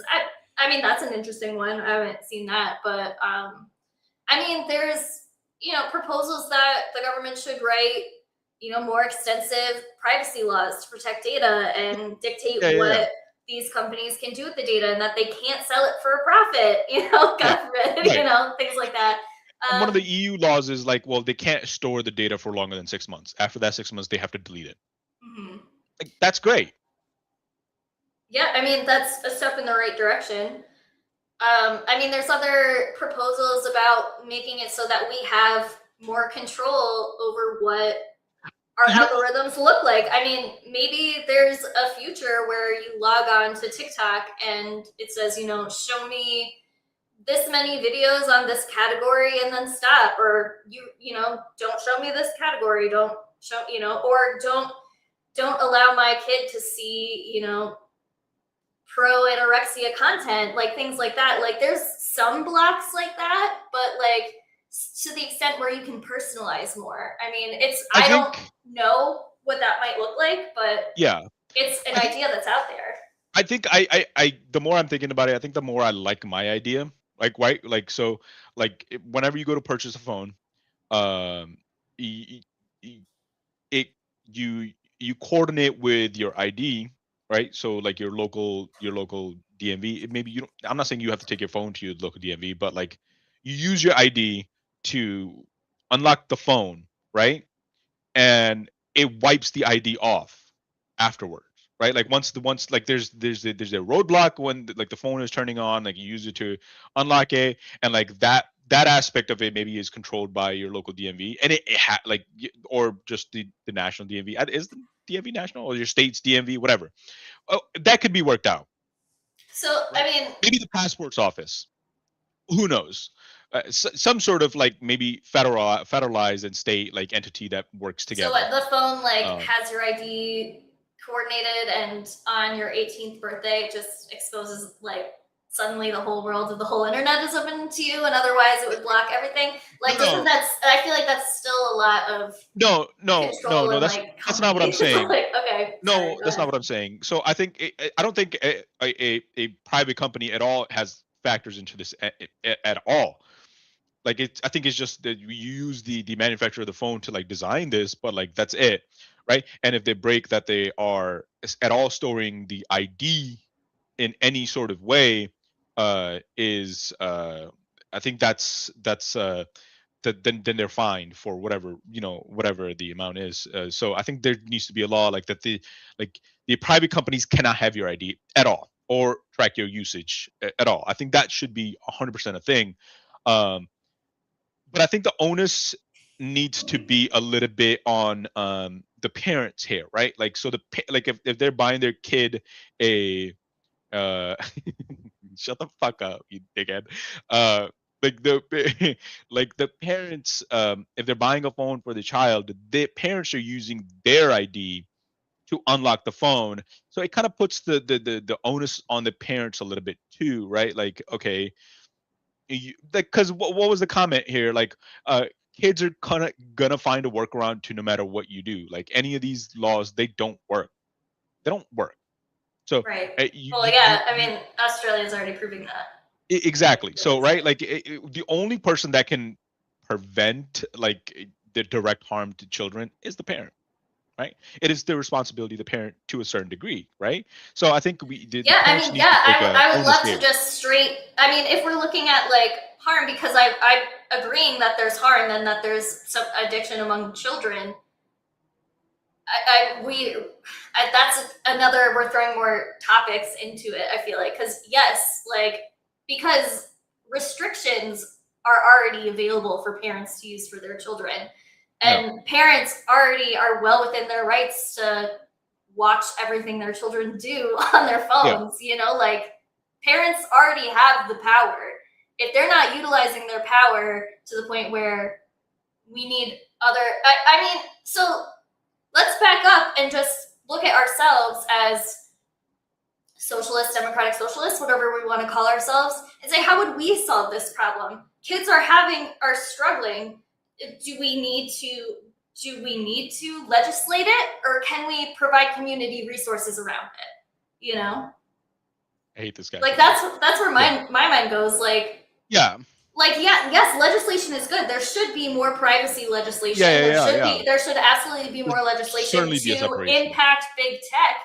But as a community, like, and the government's role is also to send money down the pipe and fund these things for the community. But community-wise, local politics-wise, can we set up assistance for kids with harm from social media addiction or whatever, you know, rather than like, okay, we're gonna put an ID law on it and wipe our hands of it. You know, it's just kind of ridiculous. It doesn't work. It doesn't work. That'll never work. There's so much evidence of it not working. So I don't think this will ever work. I think it might work if they do like the VPN thing, and now they have like a total surveillance state. Like, but people still find a way around it. Those fucking, you know, like. Well, they'll find a way, right? Well, exactly. I mean, that goes to the point where it's like pointless. Like, we're not solving the problem and are giving our data over. Exactly. I think what the bigger concern is, and I think which is completely being ignored here, to all of our points, is that big tech is too much in our lives. Like they are keeping too much track of everything we're doing, and I think the government has been siding with big tech too much over the protections of the citizens, right? Things like these are complicated, and the government is supposed to be protecting us because big tech will just keep going and going and going and going and going. Like they won't stop. They don't care. They're making money off of this, right? I mean, like I said last week when we were just talking off air, I think, like, if this was like effective, we would be seeing like 10,000 meta funded studies against it, saying like how terrible this would be, you know, but we're not, you know. We're not, right? Exactly. No, 100%. So do we want to wrap up by watching Matt Walsh's thoughts on the issue? Oh no. No. Yeah. Give me the fucking Matt Walsh's thought. God. They're very easy to argue against. Well, I watched like a minute or two and then stopped because I was like, well, let's raw react to this. Yeah, well, like he's fucking Jumbo Jack, just with a bigger audience. You know what I mean? Like it. Like, so this isn't the guy that yelled at his pregnant wife, right? That was a different guy. That's Steven Crowder. I always get them mixed up for some reason. They all look the same. They all think the same. They all talk the same. They all have the same fucking talking. I'm sure this guy is also mean to his wife, so. And gay. Like, again, there's nothing wrong with that, but like, why do I have to suffer for your suppressed homoeroticism, brother? Like, just go fuck a guy. It's okay. Just accept yourself. We're not going to stop you. Children, putting some sort of thing in place to protect children to the extent that we can is more important than your desire to be able to go find masturbation material without having to give your ID. For our daily cancellation today, we return to the subject of age verification on the internet. This is a topic that's gained a lot of steam in recent months. And you would think, is he for this or against it? Arizona is the latest state to. He's for age verification. You would think like Republicans wouldn't want like. Republicans love government in their up their butts. They love life, right? Like, but they always say like, "Don't tread on me." Like that's their thing. Yeah, they're lying. It's all that. Modern Republican, post 9/11 Republicans are different. Republicans think they're Ron Swanson when the Democrats are in charge. Right. Yeah, but. But when the Republicans are in charge, they're like, "Oh yeah, like, can I open for you wider, Daddy?" Like, it's that. Like, yeah, put the government in everything. I mean, these are the same people, not to harken back to the trans issue, but are fine with the government apparently like just allowing people to inspect their daughters' genitals before they play soccer. Like, so like they're I swear to creepy. God, he would fuck Trump if he could. Like, actually do it. Like, he just could. Well, that reminds. Did you see the study about how like less than half of Republican men think that they could beat up Trump? Like, come on, crazy. I thought you were going to go somewhere else. I thought you were going to talk about like how like so many Republican women think Trump is sexy. Like, no, I didn't see that one. I saw the one. I'm sure it's somewhere. It probably is. I saw the one about how many Americans think they could beat Donald Trump in a fight. And less than half thought they could. Yeah, here. We'll take a break, a real quick break. You're telling me these tough Republican men. I can't believe you didn't see this. I have not seen this at all. What the fuck? Okay. You're telling me these tough Republican rugged men that they think they're so badass that they could fucking take on the entire state of California by themselves, because or the city of New York. Okay, so Think they will lose to a 80-year-old obese man. Who do you think would win in a physical fight between you and Donald Trump?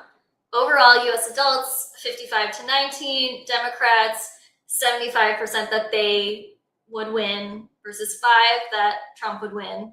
Independents, 58 to 11. Republicans, 33 said that Donald Trump, so only 33% said that they would beat Donald Trump. 39% said that Donald Trump would beat them. 39% Republicans think an 80-year-old chronically ill obese man will kill them. Well, look at it when we just look at the men. Like, oh, I guess more of them do, but only 46% think, 25% think that. 25! Oh, yo. 25% think that Donald Trump would beat them in a physical fight. That's a quarter of them all out there. You get 4 Republicans, one of them's like, Jumbo Jack? He would kick my ass. Are you here, Jumbo Jack? Can we have your thoughts in on this, please? Do you think you can win against Donald Trump? He's not here, is he? No, he's not here. He didn't get his. I saw this earlier. It's very funny. What the fuck, dude?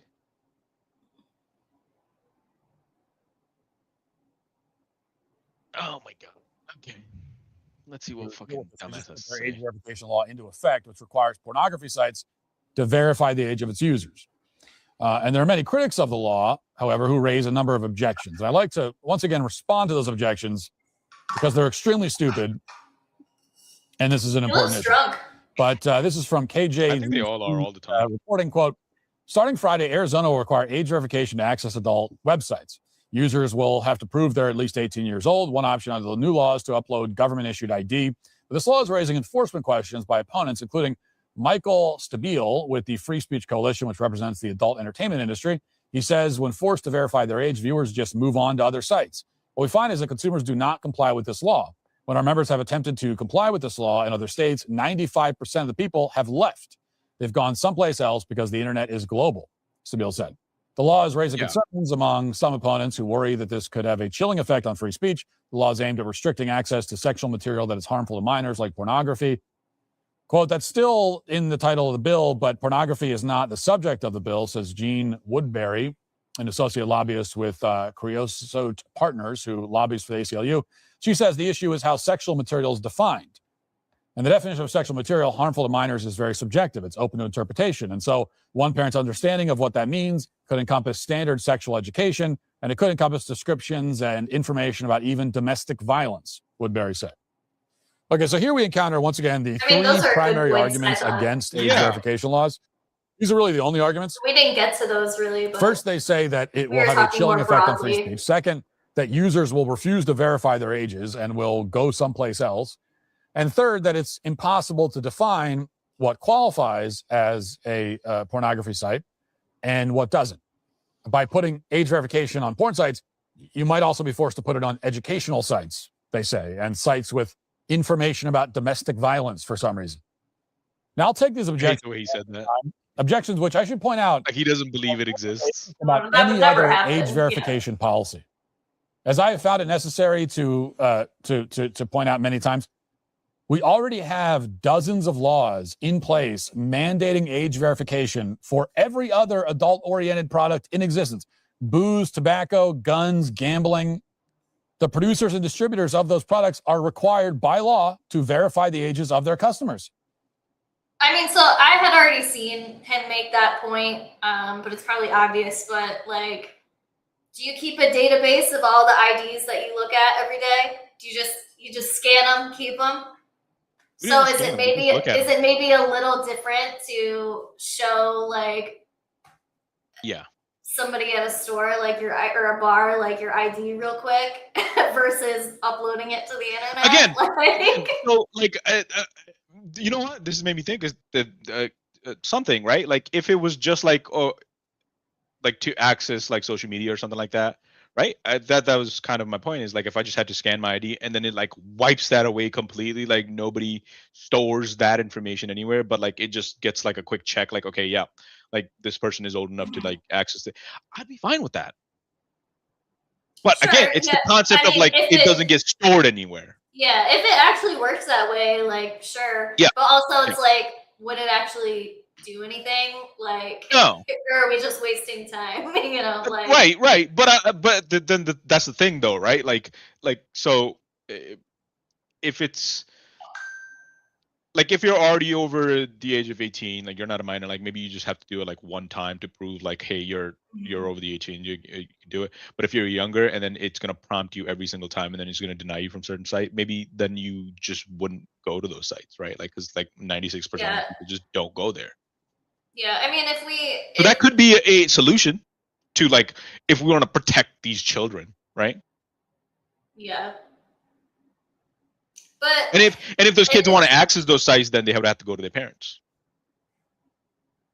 And then the parents I mean, if we're just looking at the age verification itself and not like everything beyond it, and like how effective it actually is or isn't, because I mean, one of my other like overarching points is that like whatever these kids are dealing with, like they're still dealing with it. Like teenagers have been committing suicide since the dawn of time. Like if we're gonna look at it like just at that, but yeah, I mean, I think something like that, where if you are over the age, you only have to do it once, your data's not stored, then it doesn't really matter. And if that actually does protect kids, like fine, but knock yourself out. Right. But it still doesn't tackle all the other issues. Yeah, it's just I feel like that would be a very different world than our world. Again, that requires the participation of our government to act in the interest of our people, which right. The crux of the whole situation anyways, that they're not doing that. Right. So, right. But yes, it would be something more than. And the age verification cannot just be them saying that they're over the age of 18 or over the age of 21. They actually have to verify. They have to produce documents to prove that they are adults. If a child successfully purchases alcohol from a liquor store or from a bar, that liquor store or bar will be in a lot of trouble legally. And nobody objects to this. Nobody panics over slippery slopes and attacks on free speech. Nobody says that the free speech rights of the gambling industry are being infringed because they're not allowed to take bets from 12-year-olds. Nobody has any problem with the concept of age verification laws, which nobody has any problem with the concept of it in principle, which is why there isn't even any debate about age verification for any of those other things, including, again, online gambling, which I would suggest is considerably less harmful than pornography. I would much rather that my 12-year-old be gambling than spending his time looking at pornography. Brother? Like, it's not even close. It's not even close. Like, you're just harking on to the fucking. And yet, for online gambling, no issue. Everyone agrees. Yeah, you got to verify your age, of course. Of course. Only for this What's the sexual fucking harm content from is pornography? You beat your dick off too many times. The dude. number one rated business travel fucking- platform. I mean, lets your teenagers team are book gonna work do travel that in regardless, one place. like- Flights, Gambling hotels. is fucking. You lose your The house, critics of age brother. verification You become homeless. want It's the all fun pornography and game industry until to be your an exception. teenager They want it bets to get for some kind of home. magical exemption from the basic rules of the road that govern every other adult-only product. So let's look again at these arguments and handle them quickly. First, free speech. You know, this is an easy objection to handle. There can't be any free speech concerns here because smut is not speech. Having sex on camera for money is not devastated. It's prostitution. Devastated. This is why nobody Where who is the consumes the justice content for is smut? consuming it for the messages. In the whole sordid history of internet smut, not one of its billions of consumers has ever clicked on it because they wanted to know what the naked people on camera were trying to say. Okay, not one of them has ever been interested in what the naked people are trying to communicate. We all know this. View of speech, but- Speech is communication. That's literally the definition of it.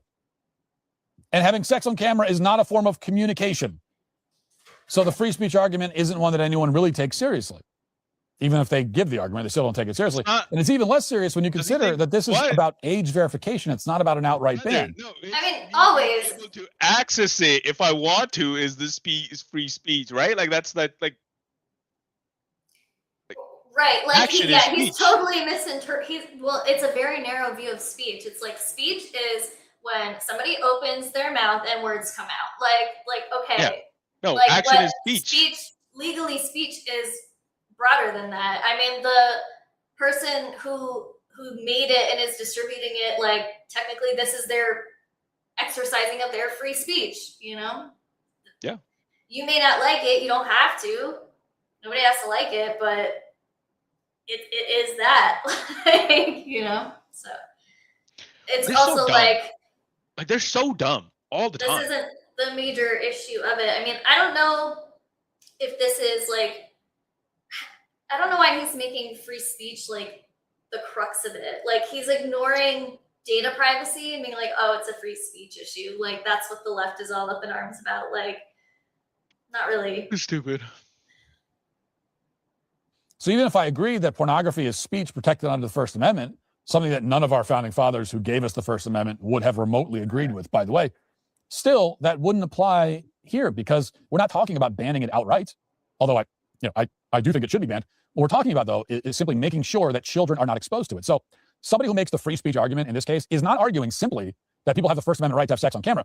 What they're arguing is that people have the First Amendment right to have sex on camera in front of children. And if that's the argument you're making, then not only are you wrong, but you should probably be on a registry somewhere. That's insane. Second, they say that users will go somewhere else if they have to verify their age. 95% of users refuse to verify their age, according to the article. Well, that's not an argument against age verification. If users choose not to participate, that's their choice. This is only a problem if you're deeply worried about maintaining the profit margins of the internet prostitution business. There's no other downside. Like, why is that a problem? Well, then they won't go to the website. So? Okay, so then the pornography industry is less profitable? And that's a problem? Like, we need to maintain the profits of the industry? It's worth exposing our kids to this just so that they can still make billions of dollars on this content? Is that really what you think? Are you insane? Are you an insane person? The people in charge can't fix a pothole, but they want you to trust them with your drinking water. Ask people in Flint, Michigan how that turned out. Lead, heavy metals, rust, basically liquids like you're chewing on a car battery, causes brain damage. Obvious fix. They're clear wave technology. Plumbers, no drilling, just plug it in, on the slides glass. Take back control of your family's health. I mean, we're not stopping them from coming if they're of legal age. But if they don't end up coming and this whole industry collapses and it's bankrupted and everybody involved in it is bankrupted by it, that's I don't want awesome. to hear you ever say that. That is great. I was gonna say, why would you say that? Why would I want them all use bankrupted that and word? homeless on the street. That's what they deserve. Okay, that would be justice. That's what you deserve. But since we're on the subject, let's think about it for a moment. 95% that's the number we were given. 95% of users refuse to verify their age. Assuming that number is correct, which is coming to us from the industry, that's what they're telling us. Well, that's pretty incredible because none of the other industries with age verification have that problem. There is no liquor store or gambling site on the planet that loses 95% of its user base by requiring an ID. Only the porn industry has that problem. That's interesting, isn't it? What does that tell you? Okay, if there was a liquor store and that was not requiring IDs, and we said that you got to require ID, and they said, well, if I do that, I'll lose 95% of my customers. What does that tell you about the customers? Well, what it should tell you is that, first of all, a huge percentage of the customer base is comprised of children. Okay, that's a significant portion of the 95%. If the liquor store says, I'll lose 95% of my customers, Just that's my can't idea. Okay, well, that fathom tells me that that you are just most like of giving them would alcohol just to every be minor people in who the don't neighborhood. want to And that's all the more reason put their why you need to information require ID. like that online. In fact, well, you should actually be in prison. But second, what it tells you is that even the adult users, because I don't think that 95% of the users are children. I think a lot of them are. But also a big portion of the 95% are adults. Well, what it tells you is that adult users are deeply ashamed of what they're doing because they'll give their ID to gamble. They'll give their ID to buy alcohol. You know, they'll give their ID to buy, if they want to buy a tobacco product. They'll give their ID. They'll have no issue with that. They're not going to start crying. Oh, my privacy is violated. If they go to the liquor store to buy a bottle of wine and they're asking for an ID, they're not going to start, oh, my privacy is an attack on my privacy. They don't do that. But they only do it with pornography. That's interesting. Why? Well, again, they're embarrassed. They feel shame. And also, they recognize that these sites are untrustworthy and they don't want to give any other personal information to the sites. That's the other argument. Well, you think I'm not going to give my ID to one of these sites? Oh, really? Why won't you? Why will you give your ID to a liquor store or to FanDuel, but you wouldn't give it to, why? Oh, because these are like skeevy, disgusting sites run by horrible, evil people, and you don't trust them with your information, and also you're embarrassed. Well, okay, isn't that all the more reason why we should not have children here? If you won't trust these sites with your identification as an adult, will you trust them with your child? And finally, we're told that there's a slippery slope. You know, we won't know where to draw the line. I don't understand. That's like, I mean, to the earlier point, central to their argument is also that, like, what happened to parents' rights, right? Like, they want to have ultimate control over everything that their children do, say, think, but they don't want to watch what their own children are doing on the internet. Like, they don't want any personal responsibility in that. Yeah, like, but even other than that is, I don't disagree that like a lot of these porn sites are skeevy and stuff like that. So why would I put my ID there? Like, I know what they're gonna do with my ID. Like, right. These are skeevy ass people. They are right. It's like, hey, there. that's a great point you just made. Like, you're justifying our argument here that these laws are bad and stupid. Like, they're gonna use my ID and steal my ID and use it for other shit. Why would I give it to these websites? What are you talking about? I agree with you. They are skeevy fucking sites. Mm-hmm. Yeah, it's kind of it's a big stretch to be like, so children, I mean, no, children shouldn't be there, but there should be other avenues to keep the kids off. Yeah. Your children shouldn't be there. So you have to put your ID in there too, so your ID can be stolen. Yep. What the fuck are you talking about? Fine. By requiring age verification for pornographic content, we might end up with age verification for a bunch of other sites as well. Now, I find this to be perhaps the least persuasive of all of these deeply persuasive arguments. All the arguments against age verification are extremely stupid, and you should be embarrassed about yourself if you are on that side. They don't believe in any of this. You're a dumb person, or at least you're acting like one. Just consider this. Well, I mean, I'm sure he benefits from gets paid by big tech, all that sort of stuff. I mean, when's the last time you went to a site like that and you weren't sure if it was a pornography site or not? And you keep talking about, we don't know where to draw the line. What, you require here? Really? Really? You don't know where to draw the line? Really? Is that actually true? We don't know where the line, where it starts. Like, where does a pornography site end and a regular site begin? I'd rather just look at the comments. When's the last time you were on a pornography site and you were like, I know the spiel. I don't know. Maybe that's an excuse you might give. Maybe if your wife walks in, you say, oh, and she said, what are you looking at? Oh, is this? Oh, I didn't know. This is what pornography is. I had no idea. So none of it. I like this one. Information about domestic violence. The age verification law is going to put us at risk of so much stuff that everybody's too damn brainwashed to see it. This is crazy. Everybody's becoming an internet dummy. You have never experienced the slightest. So his audience doesn't even agree with him. No. When's the last time anyone has ever seen or even heard about a website that might or might not qualify as a pornography site? That doesn't exist. It just doesn't exist. Okay, shut up. It doesn't exist. Like, that's not the argument. They're actively trying to put it on. You know that pornography is not free speech. It's not speech. It's not why you're looking at it. Several other sites, like. You know you have no problem with age verification in principle. You know that you know exactly what we're talking about when we talk about pornography, and you sit there and go, how do you define it? I don't know how to define it. I have no idea what that is. I have no clue. When you say the word pornography, I don't know what you're talking about, Matt. Shut up. Just shut up. Okay, this is not real. It's not an actual problem. We all know what kind of websites we're talking about. They're very easy to identify. No one has any problem identifying them. And that's all that needs to be said on that point. It's all that should need to be said about any of this. Okay, yes, we should have age verification. That is the absolute bare minimum of the sorts of protections that should be in place. Yeah, so that was dumb. dumb arguments. Yeah, Classic. they made no sense. Like, okay, if he argued correctly, yeah, like, okay. Well, he just made up his own counterpoints. Like, I mean, yes, like maybe some people said those things, but like those aren't the major counterpoints to age verification.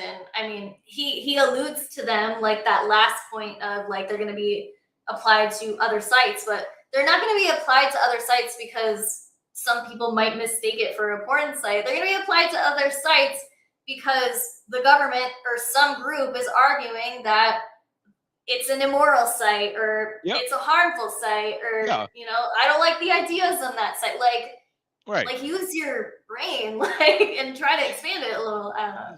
Right. No, it's like when you start limiting one thing, like then who is deciding what these limitations are and what these limitations aren't?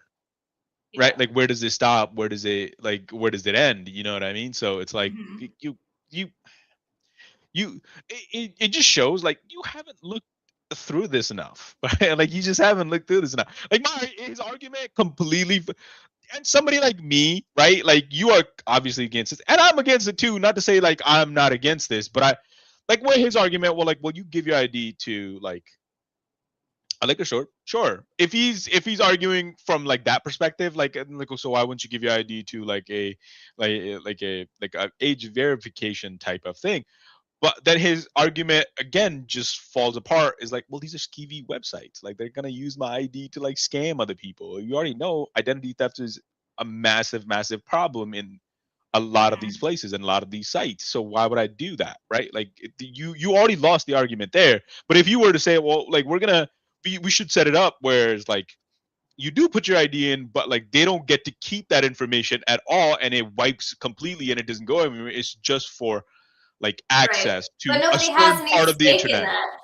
Right. That like it's doesn't just benefit anybody. So why would they, you know, financially? Why would they do it? Why would they do it? Exactly. Yeah, I mean, the examples he puts up, like his argument doesn't even apply to two of them because, like, yes, on online gambling, like, okay, sure, people willingly put their IDs or whatever into those, but I feel like the overlap of people who, you know, to use the Venn diagram like thing, the Venn diagram of people who are arguing against age verification laws and the people who are on these gambling sites probably don't cross over too much. Like I'm sure they do a little bit, but like and but the other two just don't even apply. Yeah, and the gambling website and the gaming website, those are heavily regulated. Like they're very regulated. Right. So go for it. Regulate the porn industry. Sure, regulate. I mean, that's what we're asking for. Right? We're asking for more regulation of tech, but actual regulation, not just like, oh, let's infringe on the people's rights. Exactly. For the benefit of no one. Right. Like you are just for like this. It's, you know, the perfect analogy is like you're just saying, well, just put on a bulletproof vest. We're saying is take the bullets out of the gun. Like that's what we're saying. Like we're saying take the bullets out of the gun. What he's saying is like, no, we're not gonna take bullets out of the gun. You're just gonna have to put on a bulletproof vest. That's all you're gonna have to do. I love how you use the analogy usually used for male birth control for like this issue. But it fits, doesn't it? It does fit. You can't just be like, we gave you a bulletproof vest. Why are you refusing a bulletproof vest? The shots are going to be fired. We're over here telling you, hey, just don't fire. Just take the fucking bullets out of the gun. You're just assuming like that it's okay that he's going to shoot you. All you have to decide, you have only two choices. Either you have a bulletproof vest or you don't have a bulletproof vest. No, there is a third option here. Like you are ignoring a central third option, a big one. Like nobody has to get shot. You understand? Like nobody has to face bullets. Like and nobody has to get their ID stolen. We can just not shoot. We can just take the gun away, but like that's a scary thought for them. So, you know, yeah, like, don't say that to, you know, a Republican. No. He's gonna rage. He's gonna hear me. Yeah. No. He just his ears are ringing and It's like spider senses. He just sensed it. Like somebody's talking about Second Amendment. My guns. My guns. Don't do it. Just freaking the fuck out. An outdoorsy guy in my cabin. I need my gun. I need to be able to shoot a deer with fucking 200 bullets. Do you not understand? I missed the 199. It's the 200 that I actually hit. It's hard what to stop about a deer. that doesn't make sense? Deer are violent. Yeah, right. Anyway. Deer are trans. Like these are the only two fucking thing that they understand. The Second Amendment and trans. Like they're just years go. Trans. Yeah, right? exactly. Right? I mean, exactly. Our boy Billy up there, just like, or no, sorry, it's Jumbo Jack. Yeah. Wow, we got hit with 2 today. My goodness. We got called warmongers by both of them. Actually, we are for violence. What did we say? That was so like, ooh. Yeah. They just interpret disagreement as violence. Like, oh, you're what being was violent it our against title? Me. What was it our title? If they were on Iran, if they were on mine, it's Iran updates and dystopian tech policy. Yeah, and mine was social media addiction and Iran updates. Like, how is that any indicate? Like, do we just look lefties? I guess we should take that as a compliment. Like, we don't look like fucking Matt Walsh or the other guy, Trump's economic advisor. Yeah, I mean, it's nice to know that. Yeah, I'm glad. Oh, it could be my shirt. Oh, it could have been my shirt. Oh, yeah. It could have been my shirt. Right, it does kind of flag you. Yeah, also, like the general things of what we say, I think, that's good. Flag you a little bit. I would hate to be confused for a Republican or a far righter. Oh, that would have ruined my whole fucking year. That'd be really embarrassing. I think about that sometimes, like when I just go out into public, like what do like you make the extra effort to look fucking progressive and liberal. What do people think? You make sure to fucking wear the correct clothing. Yeah. Not really, but it's like, can you just tell or like, It's a concern. It's a concern we have. I have it. I just thought about this concern. I have it. Okay, Andrew just sent me a message. Do we want to wrap? I didn't end yet. Do we want to? Yes. Yes. Say goodbye. Thank you guys. Thank you guys for joining us. This was interesting. You know what? I was gonna think that I wasn't gonna enjoy this conversation, but I actually enjoyed this conversation. Good. I think it was a good one. Thank you guys for joining us. We are here every Thursday, and we tackle all sorts of different topics, from social media to Iran war to foreign policies everywhere, and domestics, and Matt Walsh, and apparently we're warmonger, all the things. Yeah, come here for your next dose of warmongering violence. We're gonna do it. Just shoot it right in the arm, just violence directly to your veins. Please join us. Do warmongering here. So yeah, thanks. Thank you. We'll see you next Thursday. Look forward to talking to you guys then. Bye. Bye.